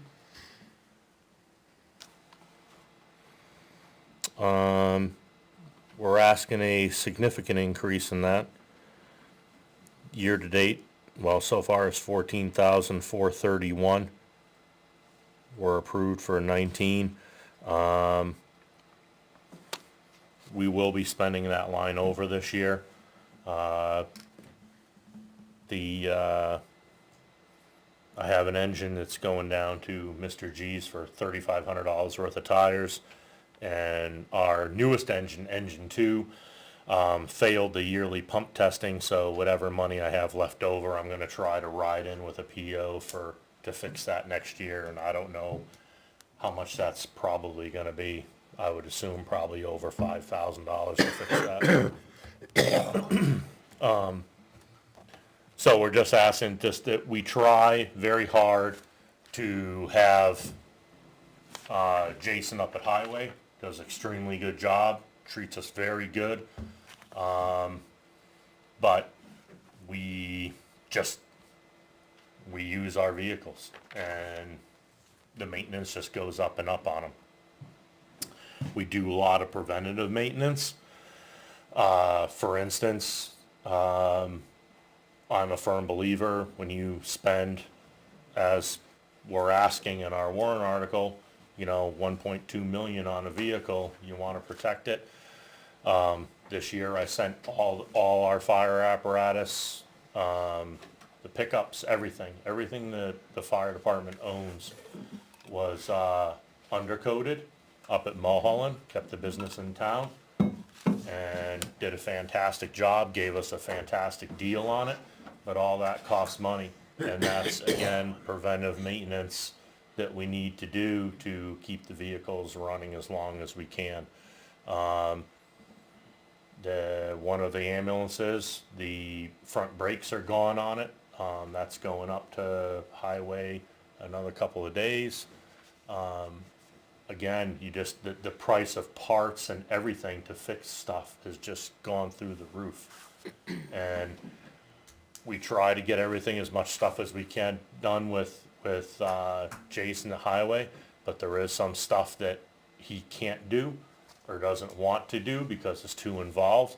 And then that means we're either going to Bank Chevrolet or we're going to State Line Truck over in Henniker, where they could do front end alignments or any type of other heavy duty work or something like that. So, I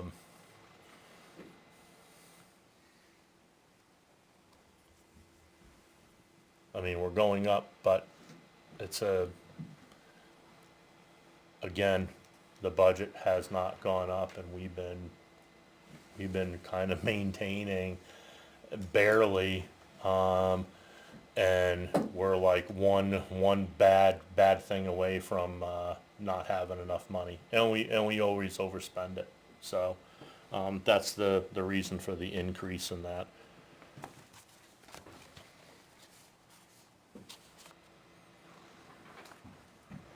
Questions on that at all?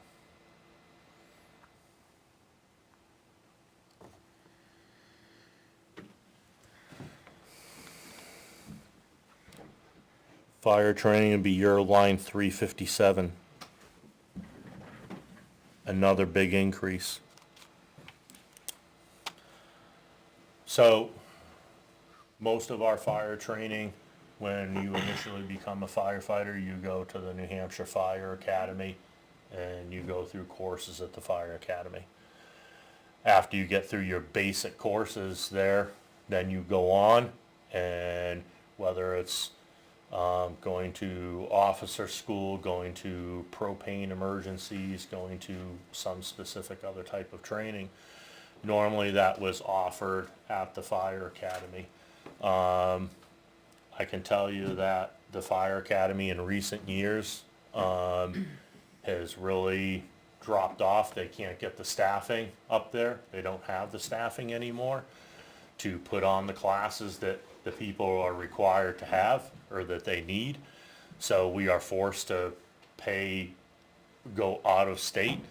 And when we go to the Fire Academy, because we're in New Hampshire, you're affiliated. So like a firefighter, for instance, a firefighter 1 class, if you're a New Hampshire firefighter and you're affiliated, would probably cost your department $250 to send you to that class. If you're someone from Connecticut and you say, hey, I want to go up to New Hampshire and take, because they have a firefighter 1 class, that class is like $6,000 to take it. So we do make out when the Fire Academy has classes, but they can't put out the classes because they don't have the staff up there. And that's actually that's a problem at the state level that has to be handled. And you can ask any other fire chief or anybody else who's in the fire service, and they'll give you the same answer on that too. But so what, again, it's forcing us to send our people out of state. So now we're the ones that are paying $6,000 for a class, or $1,500 for a class that normally we probably either could have got for free or could have got for a couple $100 or something like that. We also have more department members that are coming on in the call force, and newer members that are coming on that we hire for full-time. And again, these people need to be trained. And just the cost, if one person wanted to go to paramedic school, it's like $13,000 to send them. So the $10,000 gone, plus I'd have to pull 3, and no one else could do any other training for the rest of the year because I send one person, which we're getting another paramedic. Lieutenant Charest just finished up her paramedic school, and we spent over $10,000 on her to go to school, but now she is going to be a paramedic in the town, and that's a huge, huge benefit for the people of Ware, for the citizens of Ware. Yes, sir. Could you explain the practice in the firefighting industry of training in many professions, it's up to the individual to pay for his training. In some professions, it seems that's not the case. Could you explain how it's done in the fire service? Yeah, typically in the fire service, some departments often pay for training, some departments do not pay for training. The bigger cities do not pay for training. But again, they have more people to pull on who may have that training. Where we pay for the training for our people, when it's a significant amount of money, like for instance, Lieutenant Charest, they sign an agreement saying that if they leave the department, that money gets returned to, you know, whatever the class costs, they have to reimburse the town for that. So we're not out that. But for the smaller classes that these people go to, it's the benefit of us, it's the benefit of the town, and that's why we pay for those classes for those people to go to. Further question?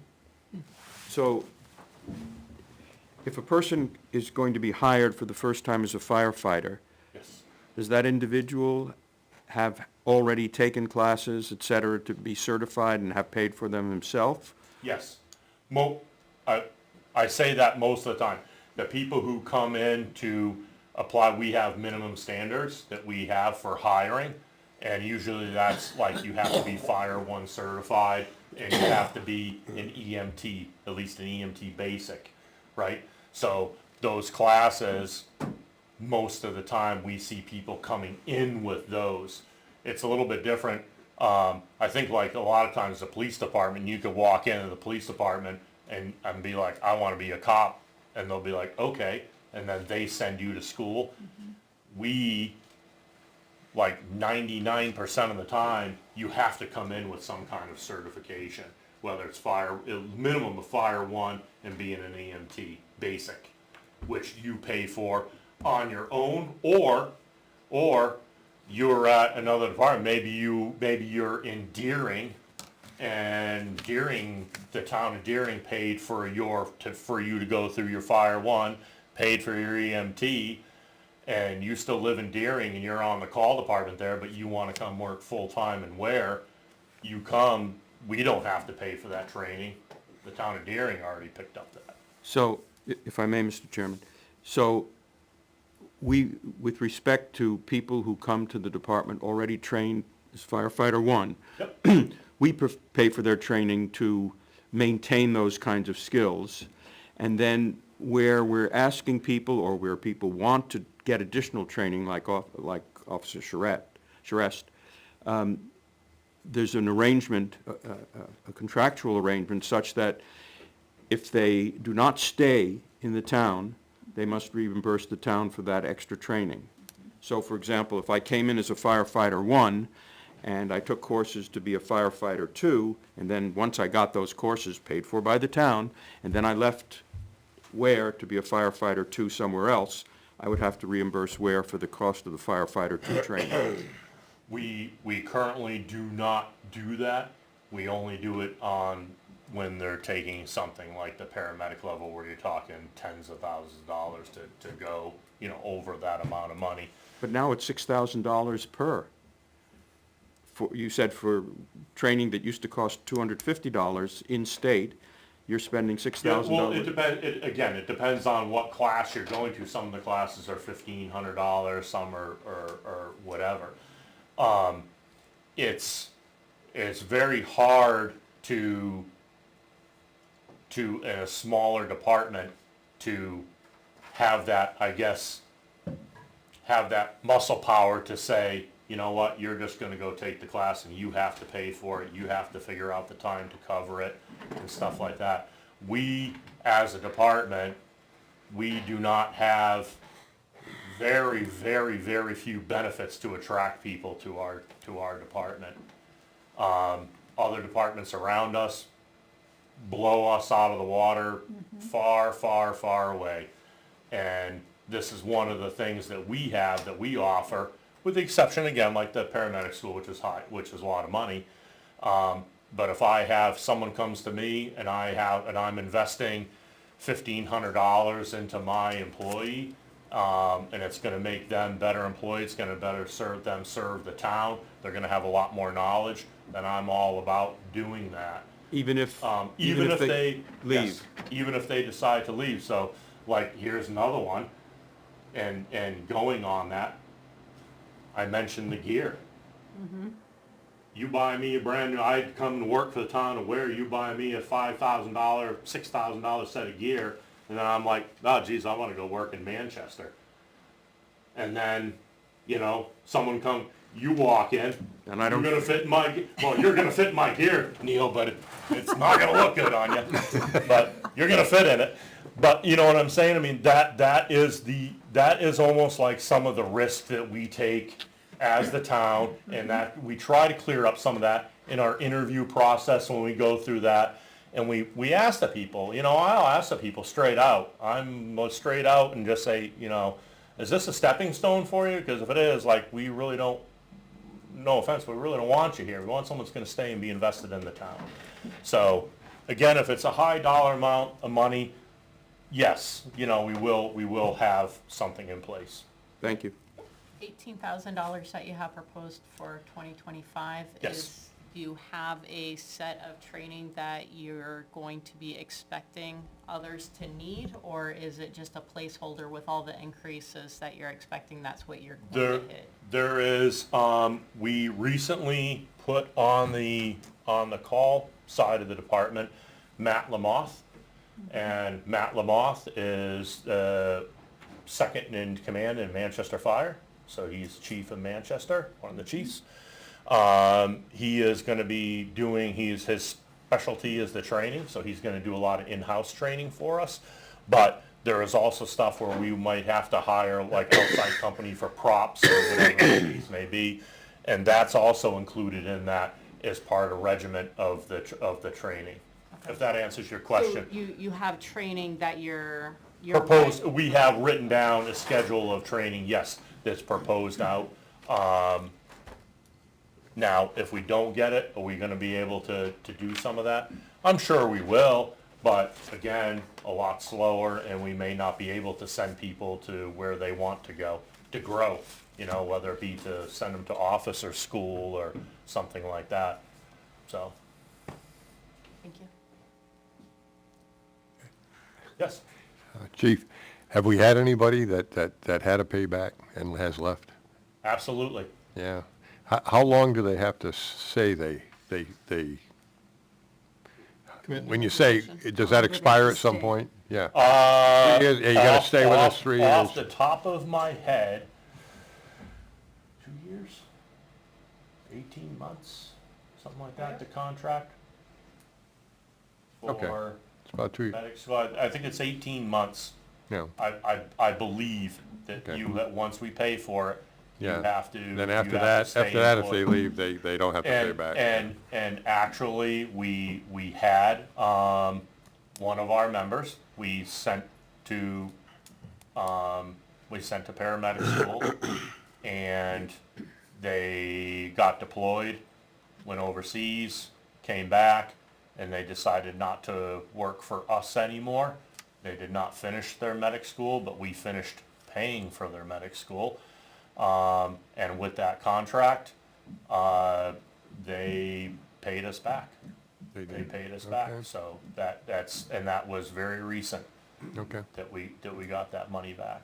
And I think you said you have, of the 8 permanent positions, you have 7 filled right now, or? So, yes, yeah, we're still missing a fire captain right now, is still out there for hire. Okay. All set? Okay, Do you want to pick up the pace just a little, chief, if we could? We got Naomi's got all right. to do a little bit, and it's bad weather coming in, so I'm just trying to think of that. Not to rush you, but Okay, your 358 fire uniforms. I'm really sorry about this, but if you could read that. In 2024, we had $4,500. This is just some of the cost of the clothing that we have to have. The total down here, this $1,200 per employee per year. That's what, if someone walking That's a Scott Sanborn walking through the door, a brand-new employee, okay?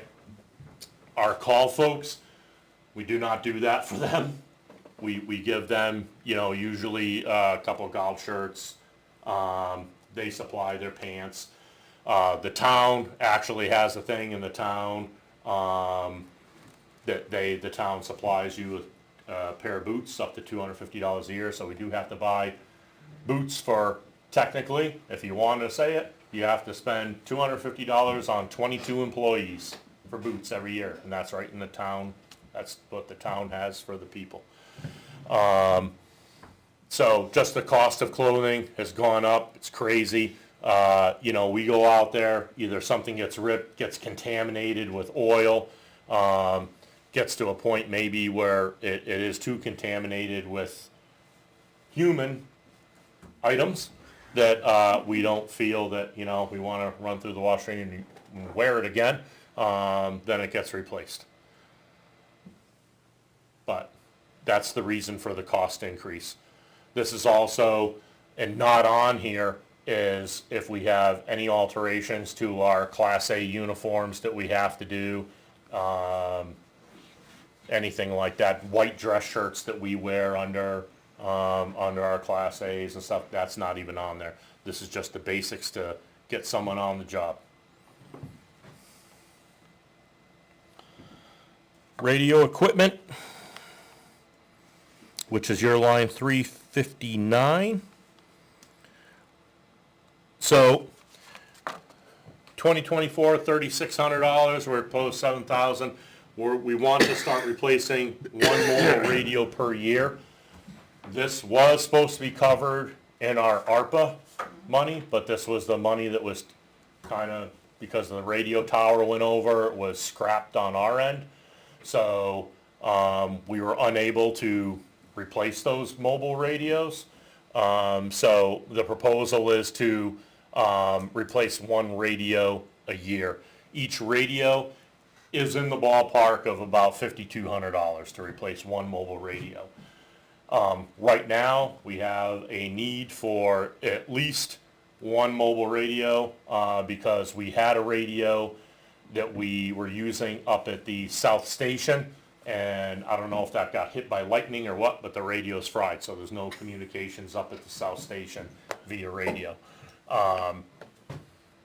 So if we did pull one out, when we replace one, we'd probably take that old radio out and put it up at the South Station. To give you a thing, I went up to Ossipee Mountain Electronics, that's our radio people, and they looked at the cruiser, and they actually called and they said, hey, come out and check this out. And like 3 of the other people came out and looked, and they started laughing because the radios are 25 years old. And they said if a knob broke on that, they can't even get a knob. They stopped making parts for them. 9 years ago, they stopped making parts for those radios. So if something goes with those radios, you're not replacing them. There's no parts for them. You just got to throw them in the dump. And again, here's where I boil back to. Again, there was nothing in plan. There was nothing in place. And I'm not sure, I'm not blaming anybody. We went from a call department to a full-time department where the stuff is being used all the time. So that's what the proposal is. And that gives us, again, about a radio a year and some money to do some other things. Are there any grants that we can apply for any of this stuff? There is some grants out there. We were looking at actually doing a grant for the gear this year for the AFG grant. But I'm not sure that that's going to fly. So yes, there is grants out there. We have a plethora of things that we could grant fund or try to go for grants, yes. We will be pursuing those in the future, for sure.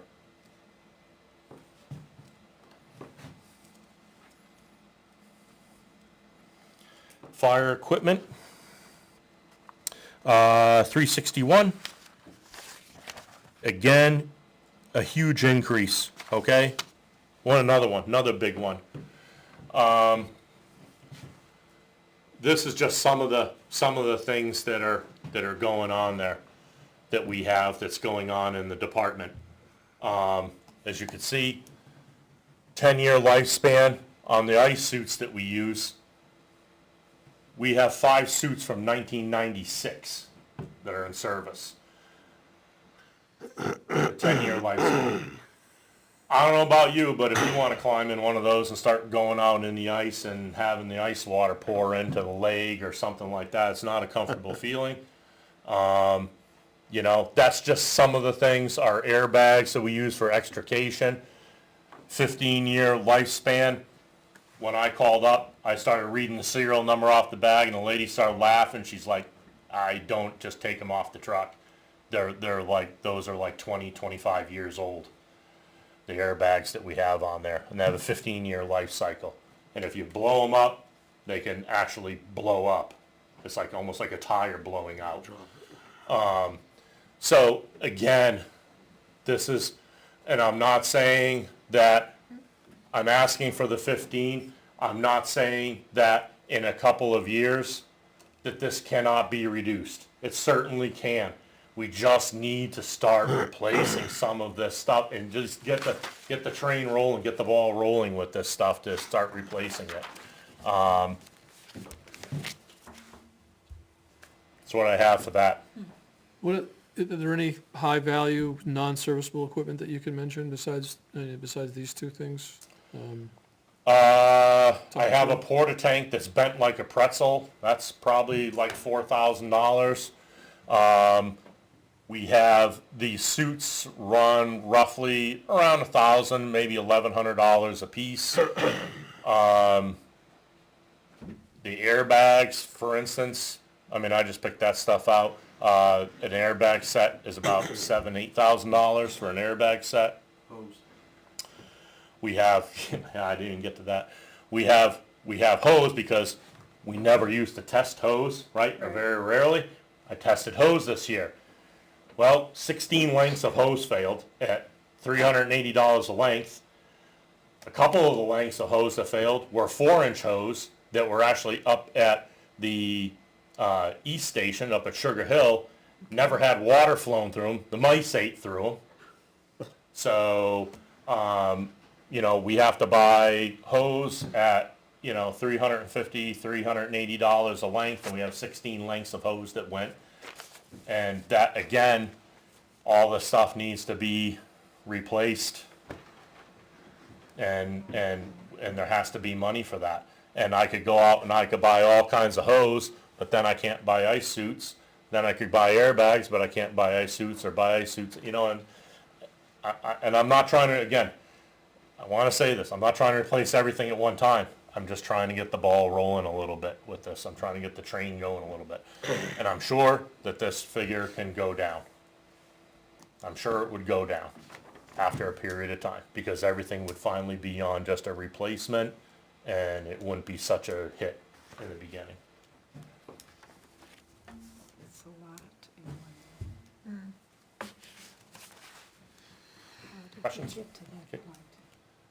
Equipment repair, just an increase of $1,500. That's just the cost of if we have to send something out, we have to send saws out, whatever, to get fixed down to stills or whatever. Just the cost of all that stuff has gone up, and the line hasn't moved in years, and you know, that's just the equipment to repair it. If we have anything fail, like on the jaws or something like that, they come out and fix that stuff. Maintenance and testing, just talked about that. This is actually engine 5 being hose tested this year. We just got it tested.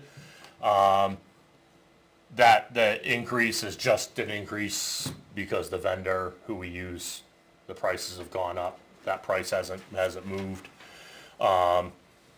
This is good. We're required to test the pumps every single year, and engine 5, which is our old engine, passed. Engine 2, which is the newer engine, did not pass.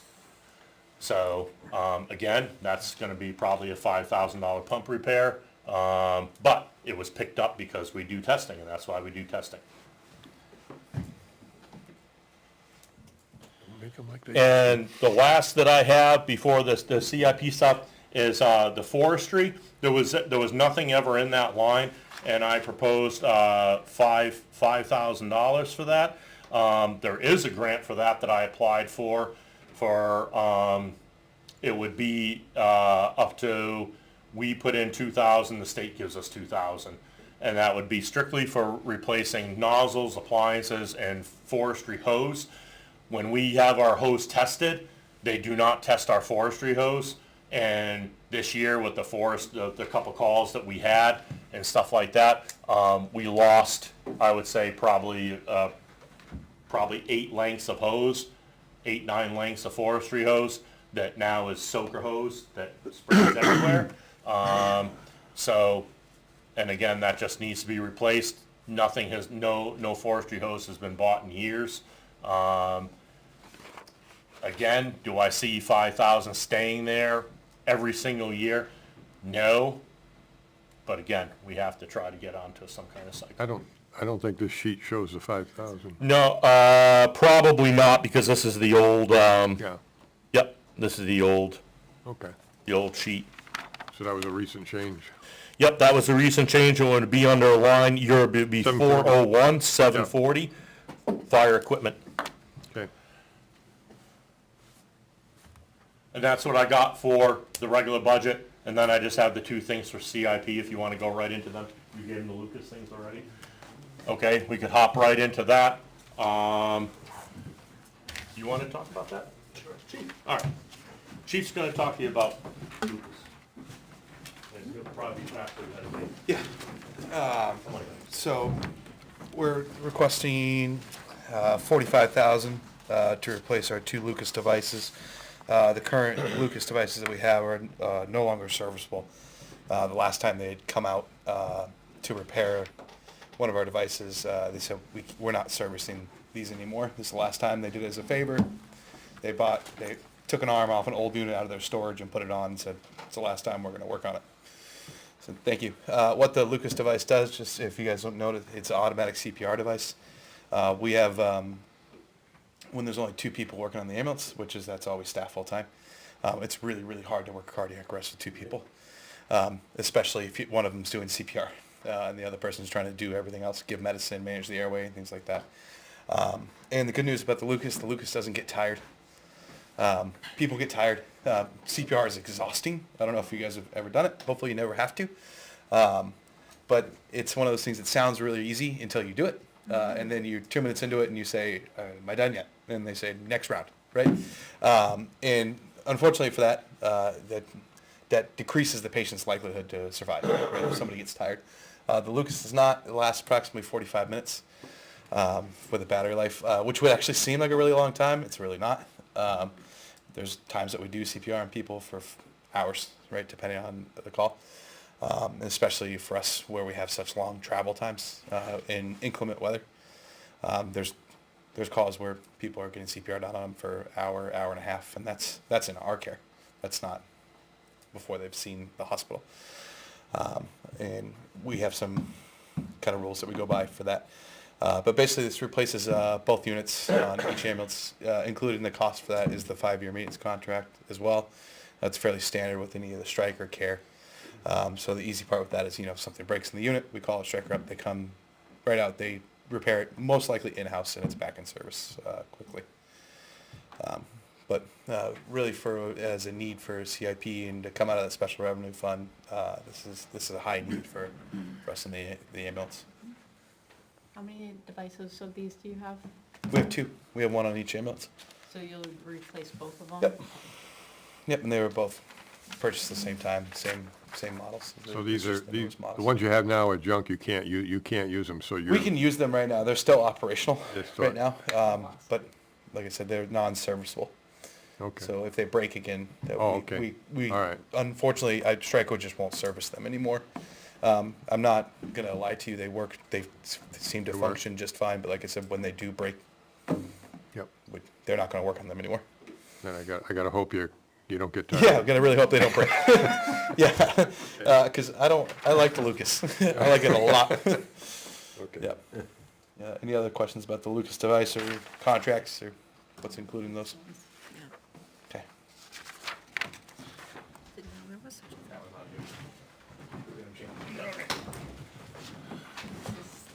The pumper truck from last. So, here we are again. Last year, I put in for this, replacement, for engine one, our old engine one. Engine one had, this truck, the particular truck here, was up at East Station. And it failed pump testing 3 times to 3 years in a row. It has also fallen off the NFPA standard by 13 years. As you can see, the maximum lifespan that they recommend an engine is 25 years. Now, the reason why they recommend an engine for 25 years is because in that 25 years, there is a huge amount of engineering and safety factors and everything else that's gone into a new vehicle, right? So it's like taking a 1987 Chevrolet pickup truck compared to a brand new pickup truck now and seeing the difference in whether it be safety, traction, braking, survivability in a crash or rollover, anything like that. So last year, I asked for this. Last year's price for this truck was $1 million. And I stated that. And I also stated that if it didn't go through and it didn't get approved, that we would $1,250,000. It's $1,250,000 this year. The engine alone went up $100,000 just for a Cummins engine because they went in and changed standards on EPA standards, and the new trucks now are quote-unquote green. All the wiring is soy-based wiring cover and everything else like that to protect the environment. So we are looking to replace the engine, and this engine currently is up at Highway Department. It wasn't auctioned off. It was, if we got the engine last year, it was gonna be traded in, which actually the trade-in value was a little bit on the higher side, which we could have got some money for, but it didn't go that way. So, just because it's 4-wheel drive. The engine we would be purchasing is not a 4-wheel drive, but the engine we'd be purchasing would be up at the center station here. This engine only had 1,000 gallons of water with a 750 gallon a minute pump. The engines that we have now, like our current engine 2, has a 2,000 gallon per minute pump and it's 1,600 gallons of water. So as you can see, just the difference in that, the years, right? I mean, just the engineering and everything else like that. So, and the truck that we would be replacing would also be a 2,000 gallon per minute pump, and it would have 1,600 gallons of water on it. I have about 5 quotes, I think, in now. One is just below $1 million by a couple dollars. Most of them are coming in at the high, almost 1.2. And that's not allowing any money for, which there would be, have to be for equipment, because all the equipment that was on this engine was really everything that was cycled down. I mean, there was some old brass Army or Navy nozzles on there, I think came from Vietnam or something, that were on the truck. It really had all old equipment, so, and not that much on it. Now, this truck there will never be another fire engine up at the East Station. Never, ever, ever, because that engine house is too small to house anything. A modern fire engine will not fit in that house anymore. So that engine the East Station has now been, given some to the PD to put their radio equipment in. And I was actually thinking about getting a storage container or whatever, but now we have that place up there to kind of store our overflow of equipment or stuff. And stuff we put in there for the winter time, like our boat and stuff like that. So that engine house up there would not be seeing the engine would be up at, the center station up here. Engine 2, which is currently our newest engine, our 2012, that would end up at the south house. And then engine 5, which we're currently running now, because engine 2 needs 4 tires and can't go anywhere. That engine would be at the center station also as just that's our reserve engine, a reserve pump. If there's any, I know you guys probably have a boatload of questions, and I will be more than happy to answer any of them. Of course, when you order it, I mean, if you do get it approved and it's ordered, you probably won't see it for another year and a half. Currently, we're up to 580 days. Okay, year and a half. Okay. And that's just on some of the models. One of the models that I actually got a quote on, they are, as of last week, they were taking orders for 2027 chassis. Okay. So we'd have to wait till 2027, and then another 580 days past that to get the truck. Okay. So, Same quote price? What does it go up? so some of the vendors have been able, that said, if you sign the stuff, we'll lock you in. Other vendors have been saying that they put in almost like if you were building a house, a contingency that's built in, and if you don't need it, you get it back or whatever. But the market is so volatile that, like when we got our last ambulance, they said that that was ordered during COVID, and that ambulance, they said that same ambulance went up like $75,000 just from the the cost of aluminum, everything. So, a lot of places now are building in that contingency in there, of a certain percentage, whatever they think.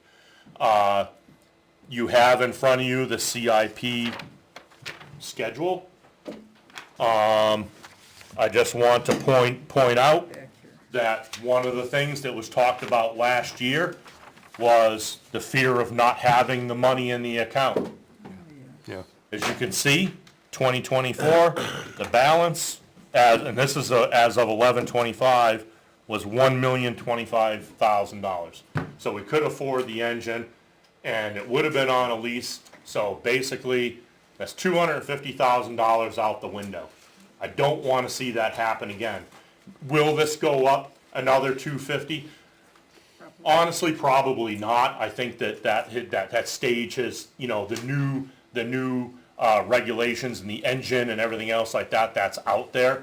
Will it go up another $30,000, $40,000? Probably. I would say that's conservative amount, but I don't want to see this fail again. The town needs it. Right now, we have one engine. We can't do that. When I started working here back in '89 or whenever, there was I think we had 5 or 6 engines. I mean, we've gotten rid of a lot of apparatus over the years. I joked with the selectmen last night. I said, Jason up there should have Station X because he has all our old fire equipment. He could start a whole nother fire department up there. But, it's, we've gotten rid of a lot of equipment, but we need to stay on track with the CIP because every year that this gets pushed out, it just messes up the rest of the CIP of when equipment has to be replaced. And, it's gonna be no tax impact to the taxpayer.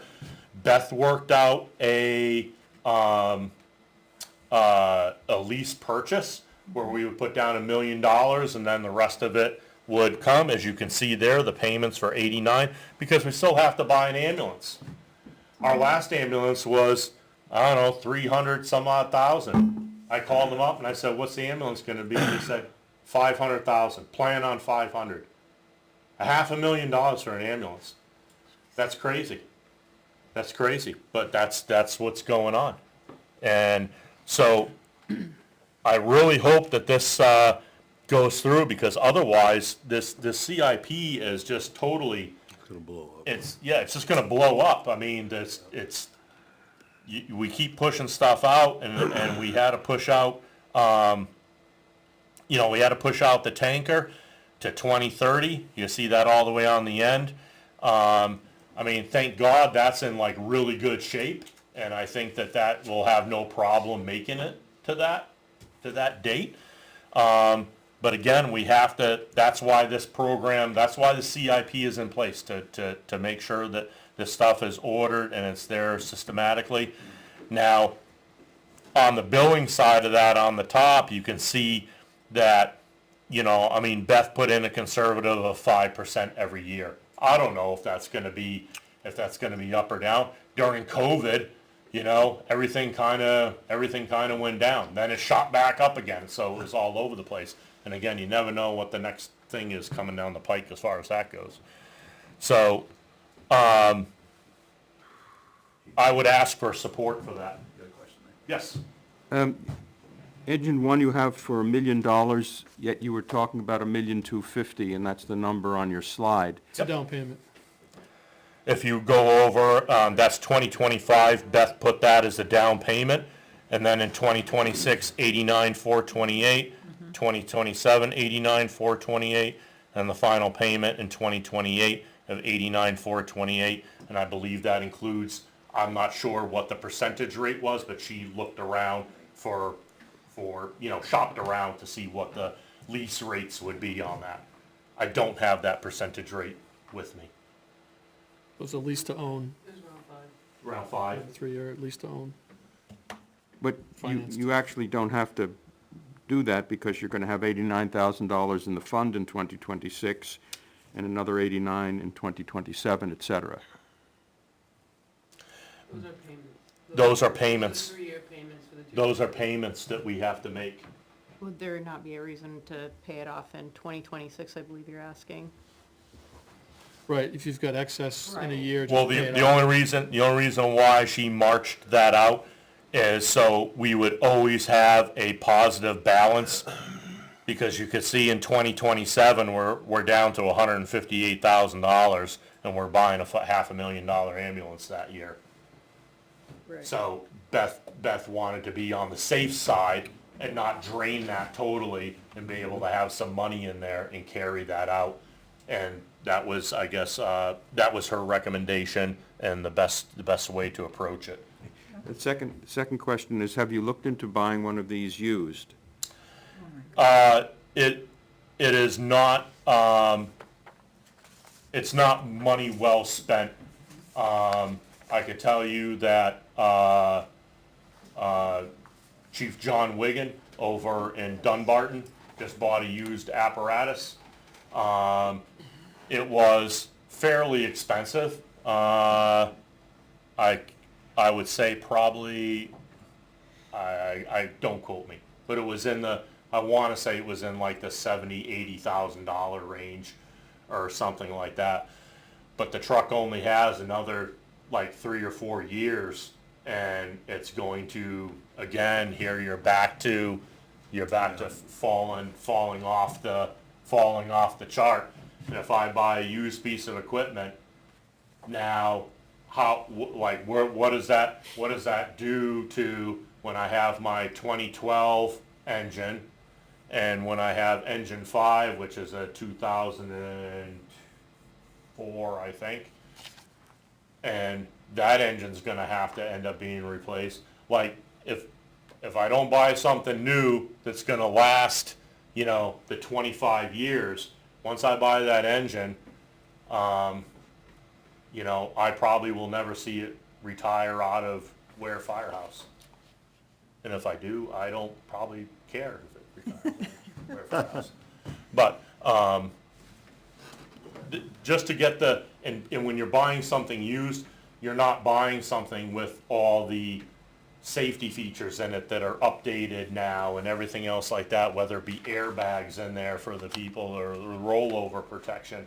And a lot of times, you're buying something used, it's used for a reason, Right. right? It's used for a reason, and I would hate to throw good money at something that we buy and that's gonna, now we're gonna have to start dumping a lot of money into it because we don't know why they got rid of it, what's wrong with it. We have no history on it, there's no maintenance on it, you know, it just, it doesn't work out that well usually.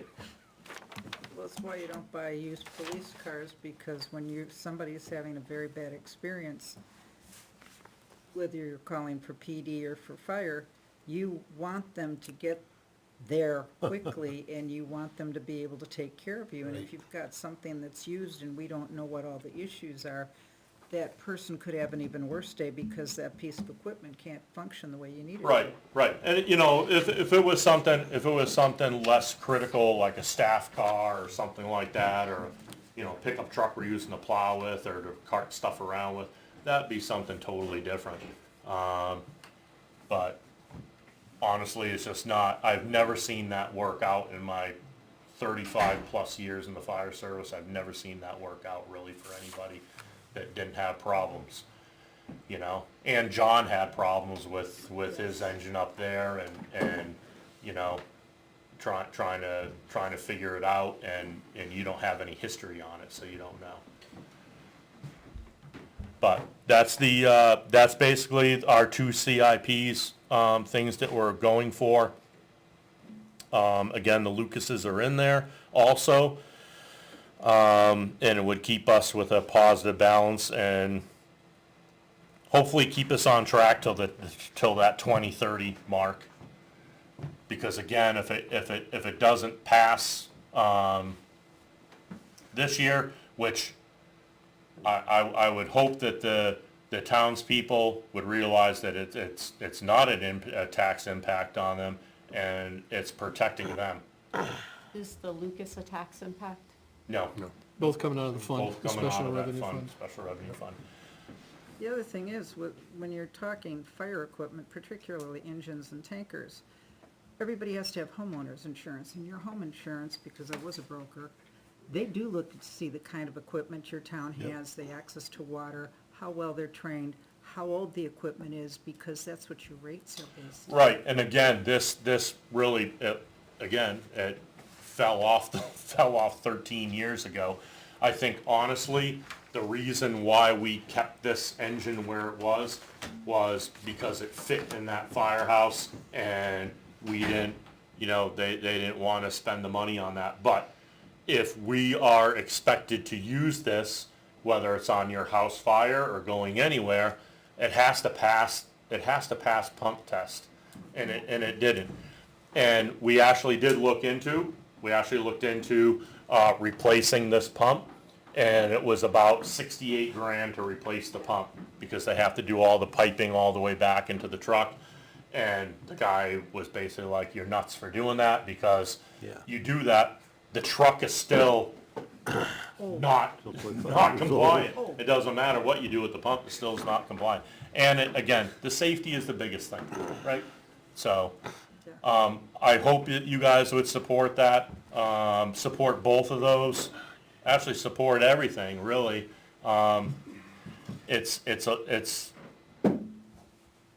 It's a lot of money for the taxpayers to, and I realize, you know, keeping the taxes low and stuff like that.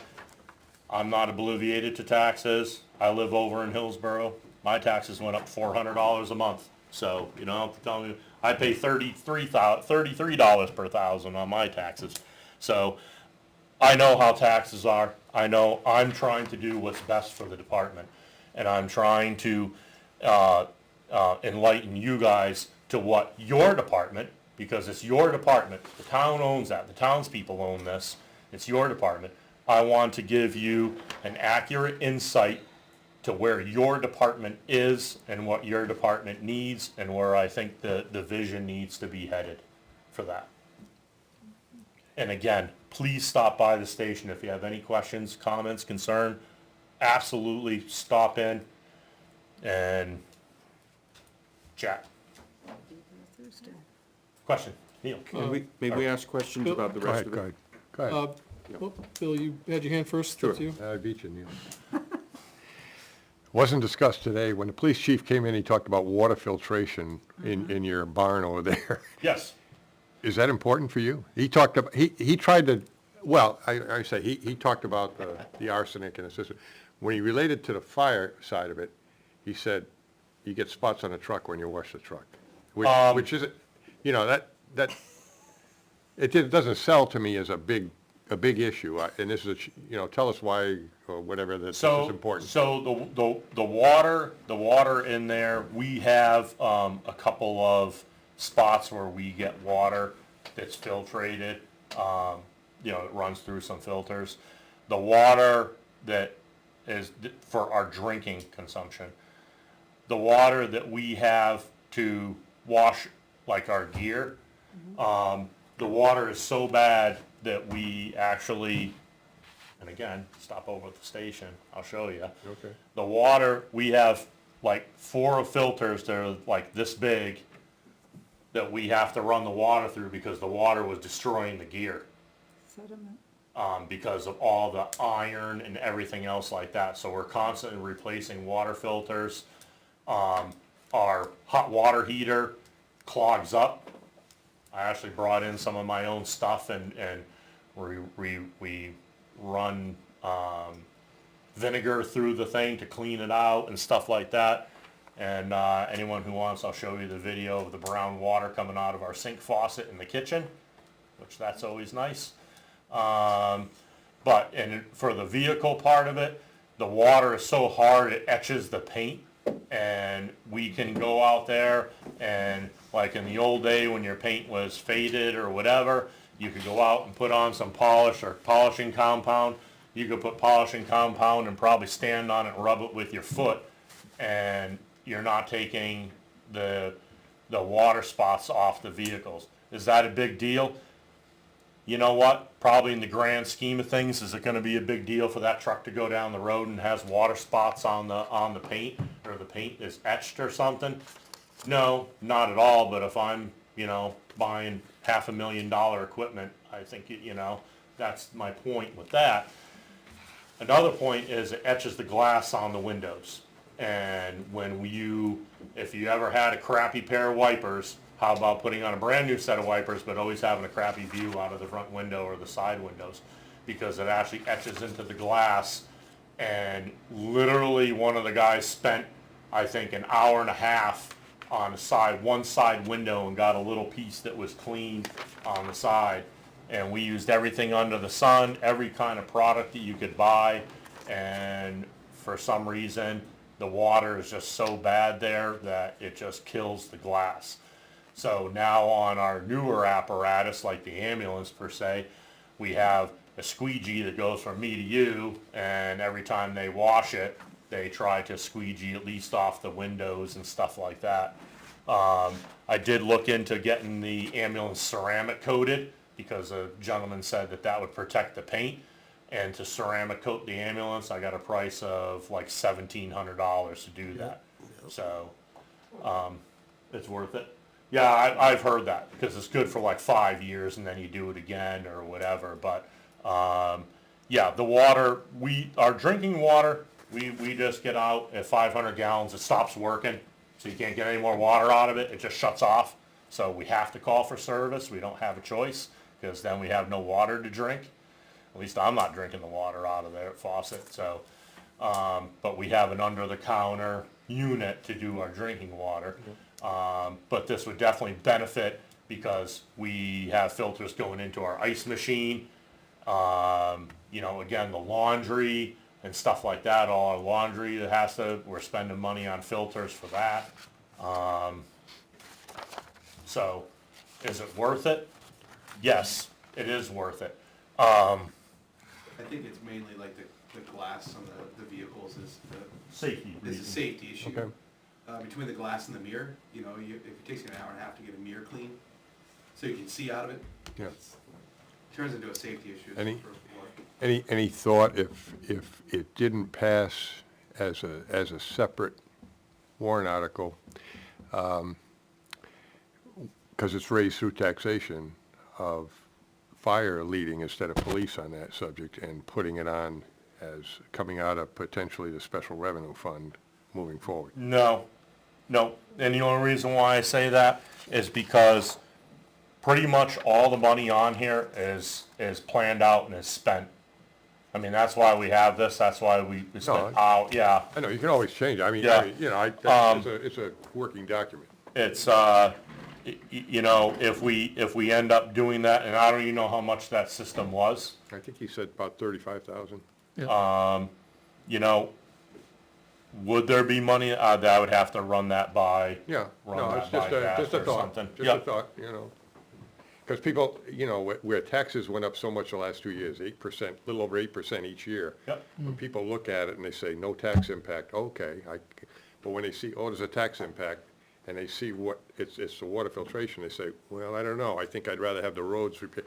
I think I'm not speaking for the committee, but I think it potentially is gonna drop, because there are other higher prior, what's that? It's a government building maintenance thing. Yeah, that's right. That one's running Good pretty low, point. isn't it? But there's only 38,000 in that fund. Well, yeah, but there's potential, they always like to keep it up to 60, and you'll see a little warrant article come in and say, we want to add to that fund. You get a tax for it. Yeah, Right. yeah.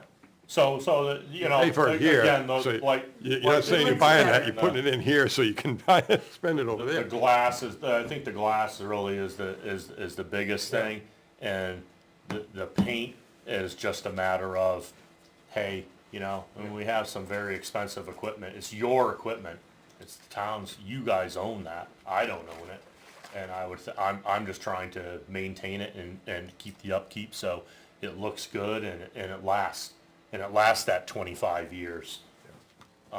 That's my job. Oh, yes. Stage is yours now.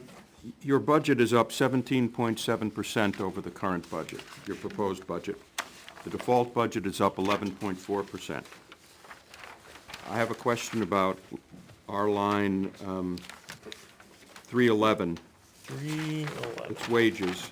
Could you explain, I know we passed some special warrant articles, but could you explain the impact of those on this line for wages for full-time firefighters? You're looking at, we're not done, the budget's not even done yet. So I'm just saying, they've all been asked to look at their overtime and everything from Monday night. So we're not done, what you saw was preliminary. Oh. So I don't know if that's. So we what don't you're need to at. get Yeah. minutia yet? Well, no, I don't know where he's Well, headed, no, I'm just the saying. question, I'd like to understand what, because this number isn't going to change, the salary lines. No, So could you explain, based on the warrant articles that we passed, why there's such an increase? The current budget, the approved budget was 485,000, and now it's going up to 536,000, which is a 10.5% increase. And I thought we had only given firefighters a 5% increase. Right, well, we also didn't have, we're down 4 employees, which we hired new employees, and I'm sure that they were hired at other rates than, you know, the other, other employees were. Then, if that's true, then obviously the default budget should be a different number than the proposed budget. My understanding is that when you budget for employees, you budget regardless of whether the slot is filled or not. If you're entitled to 8 employees, you budget for 8 employees. And that would represent in 2024, the approved budget, that's the 485,000.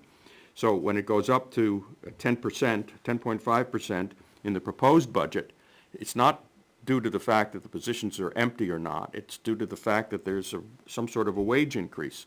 And I'm just trying to find out why it's more than what I thought we did, which was the 5% for Well, firefighters. yeah, well, we also had, and I'm not saying this is all of it, and I would have to probably defer that to Beth, so she could probably better break that down. But we also had people who went through schooling and going from, for instance, going from a basic EMT to an advanced EMT, that's a $2 an hour raise. Going from a advanced to a paramedic, that's probably another $2 or $3 an hour raise. You know, so people advanced and they got more educated and they went into different slots. I'm not saying that that's taking up that whole number. By no means, again, I think I would have to. Then I'll check with Beth. To check with Beth on that to see where that was, and she could give you the breakdown of Was that. that, Neil, could that have been part of a year that we didn't have, the last two full-timers came on as of April first? It's possible, I don't know, but I'll check with Beth. That could answer it. Yeah. And then I had a question, that's another question for Beth. Is there any reason why you have such a high amount for overtime? Not this year, but for the proposed budget, when you expect to have a full slate of people? That's also a Beth question, but I could tell you that the overtime is usually when, and maybe I'm speaking out of term, I don't know, but any budget I've ever worked on, you have people that you have so much vacation time, you have so much sick time, you have so much whatever time. You usually don't budget that at 100%, right? You usually budget that because no one uses all their vacation in 1 year, very rarely, right? So you budget usually like 50% of that. So as people got more vacation time and people accumulated more vacation and now they've accumulated more sick time, you take half of that, and that also, you have to build that in. Is it necessarily gonna be used? No, but if you don't budget for it, and then you have all these people take vacation, then now you don't have the money in that account to do that. And that's just I think that's what probably is it, but again, that would be a Beth question, and she'd be able to answer that for you. Thank you, Chief. You're welcome. Yes. Real quick, can you talk over the lines 111 and 112 for the stipends that are being eliminated? Yep, the stipends were eliminated, I believe, back in 2023. They're no longer there. There's no longer a stipend for the assistant chief because that position got moved to full-time, which was me, and then now it's Chief Anderson. And so there's no more stipends, and the fire stipends for the fire officers, which would be your line 310, that used to be for the call department officers. They would receive a stipend, but we no longer have any call department officers anymore. And that was in 2023 as I well? believe that was in 2023 that dropped off. I only go back to I only have 2024 here, so I couldn't tell you. Thank you. You're welcome. Any other questions, comments, question, concerns? So the 1.2 million for the truck, is that fully outfitted with radios and all the rest of Yes. the equipment? Yep. Okay, so you get that off the lot, you put guys in it and. Correct, Go. yep. The radio and that stuff would be, naturally, the truck would go, or the people would come from the radio company, from like Ossipee Mountain Electronics. They would install the radio and stuff like that. But yes, that would be fully outfitted with tools. Really, the only thing that we would be using off of this old engine here would be like the 4-inch hose that was brand new. The mice chewed a couple lengths, but the rest of it was good and tested okay. So we would be able to reuse that hose and stuff like that. But as far as tools, it would be totally outfitted, ready to go. Any other questions? I'm sorry I blabbed that long. I really try to cut that down. I'm gonna work on that. We had a lot We of wouldn't have it if questions. we didn't It's ask good. questions. Very Thanks, good, Chief, I think thank you. All good. we're good. Yeah. I would love your support on this. I really would. It's your town, it's your stuff. I'm trying to do a good job for you guys. Appreciate it. Thank you. Thank you. So that's all set up that way? Naomi, Neil, couple quick points to what's that supposed to? feed you from, the selectmen I think they've done it, but they're gonna drop the, gas estimate from $3.25 to $3, so the departments figure out their fuel usage and they use that. So that's gonna drop some of the budgets. Which page are you on? Well, just, if you look at, Throughout. Okay. But it's page specific. 2, fuel vehicles, accounts 635 in this case. So they're dropping the gas to $3 and the diesel to $3.25. So that's gonna drop some, I know this is not a savings, it's a reduction, but, thanks, Chief. Thursday. But it is gonna drive the fuel budget few amounts bucks, down yeah. a little bit, so. And a couple of changes that they proposed last night, that'll drop him down to like 16% instead of 17.5. Not a huge difference, but little drop. Little bit, yeah. Not much, not a lot. Just a heads up. Thank you. And that'll affect the fire, that'll affect police and DPW, the fuel estimate, number. Wow. So, you guys got, I think I've handed you around one of these, The budget. small over the budget, small Can apartment. I get one, please? Sure. Thank you. Need more paper in here? There you go. Oh, yeah, got it. No, I think this you already, I don't think so. This excludes DPW, fire, police. This is just the smaller departments, which are all those. The Got file I Yep. emailed earlier has, Yeah, Whole I town printed budget. that out right. yeah, the Here. entire town budget is in that file, as of this morning, so. So what's there, 26 of them, 25 of them? Trust me, I can go right through them. So you just, these are the smaller departments that I'm gonna touch upon. Again, I'm just gonna state that last night we started down through the path to whittle and see where we are. But when you're gonna get to some departments, we've got stuff out to bid still, so I don't have numbers, so that's why we're not complete. So we'll get started. So town officer salary, you can see the default to propose the difference, nothing's changed. Hold on, I'll just keep moving. So the town officers, I'm just gonna give you, I'm not gonna go line by line. I'm just gonna kind of give you an explanation. If you look at, on your sheet, you'll see in highlighted in yellow that we have not done the contracts yet. But you will see that in total, there's on your sheets, there's a net increase of $7,515, which here we explain that increases to the mailer and the town reports, $548. There's a new line for computer equipment. What we've done now is the boards and committees and commissions all have town emails.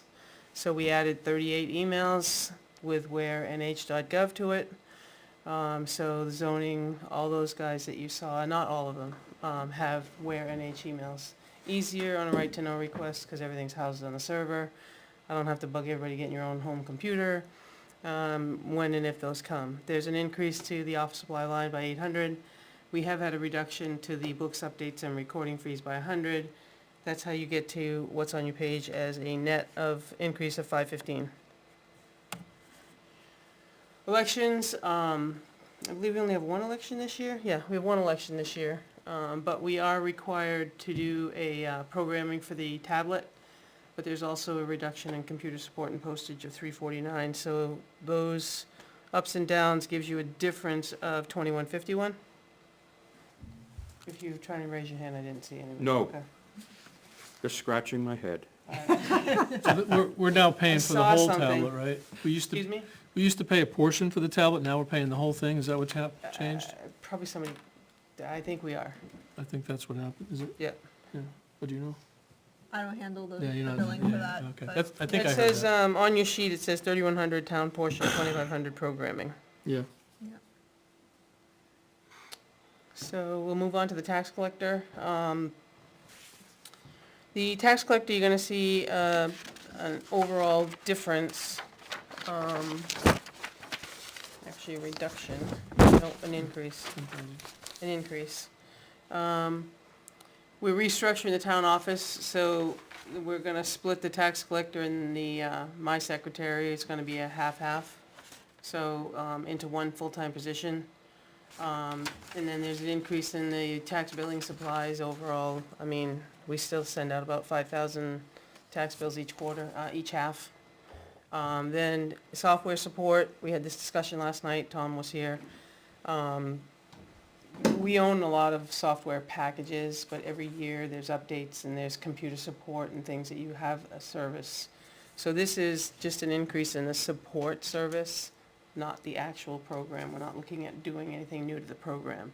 But it's nice to pick up the phone and call somebody if you needed something, or, you know, that just happens. So there's a, computer support there, there's a reduction in the phone line, there's increases in, meeting and seminar, because she's on the last leg of certification, so we can have a certified tax collector. Wait, can you go back and explain why restructuring the town office and splitting the position into one new costs an extra $9,000? Yeah, so you're gonna find a decrease of 9,000 on the selectmen's side. You haven't got there yet. Oh, never mind. Okay. So it's moving into this area. Yeah, we're moving, we're, Shifting. yeah, just bear with me. Assessing, whole difference of $53, your proposed. Reduction is in the phone line, and then the increase in the software support gets you the net of $53 of a decrease. Legal expenses, we have changed firms. We put an RFP out this year, and we now, we used to have Mitchell Municipal, now we have Drummond Woodson. And that was one number they worked on last night, so that number will look different to you. This is what we just had presented, because we weren't sure what they wanted to use for numbers. So, those numbers you will see, change around a little bit, because they did cut some out of that last night. Yeah, yeah, Naomi, Yes. is the proposed number based on an estimated number of hours, or is it a contractual number? It's kind of a guess, Neil, it's not contractual. We have their hourly rates. And You you're have to guessing? kinda, the Okay. crystal ball approach, and hopefully everybody behaves, And, and things like that.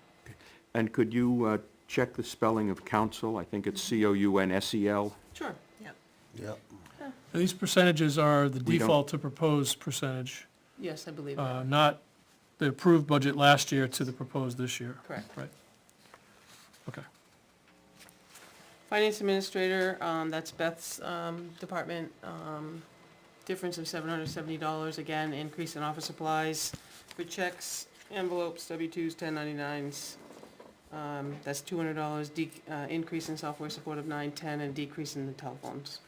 Could you explain why everybody telephone is decreasing? What magic have you performed there? I don't know, we really, you'll see it's common theme across the way. It's not that you switched from landline to VoIP? Nope, maybe we just don't talk as much. Just saying. I'd like some evidence of that, please. We can talk about that. Not on the phone. So the town clerk's office, let me flip over here, town clerk. So the town clerk, we've got conference regional workshop increase of 135, dog tags are increased by 100, there's increase in office supplies again for toner, decrease of the telephone line, and increase in software support, so there's a difference of $838. Selectman's office, this offsets the tax collector, restructuring, and then the other thing is the transcriber. We have a transcriber that does minutes, a minute taker. And the minute taker does selectmen, conservation, parks and rec, planning, and zoning. So she does like 9 or 10 meetings a month. And we've kind of lumped it all together, because if you remember years past, it was like a little here and a little there, and we used to rob it. So now we're gonna rob Peter and pay Paul and put it in there. So there'll be reductions on those to take it and put it in one place.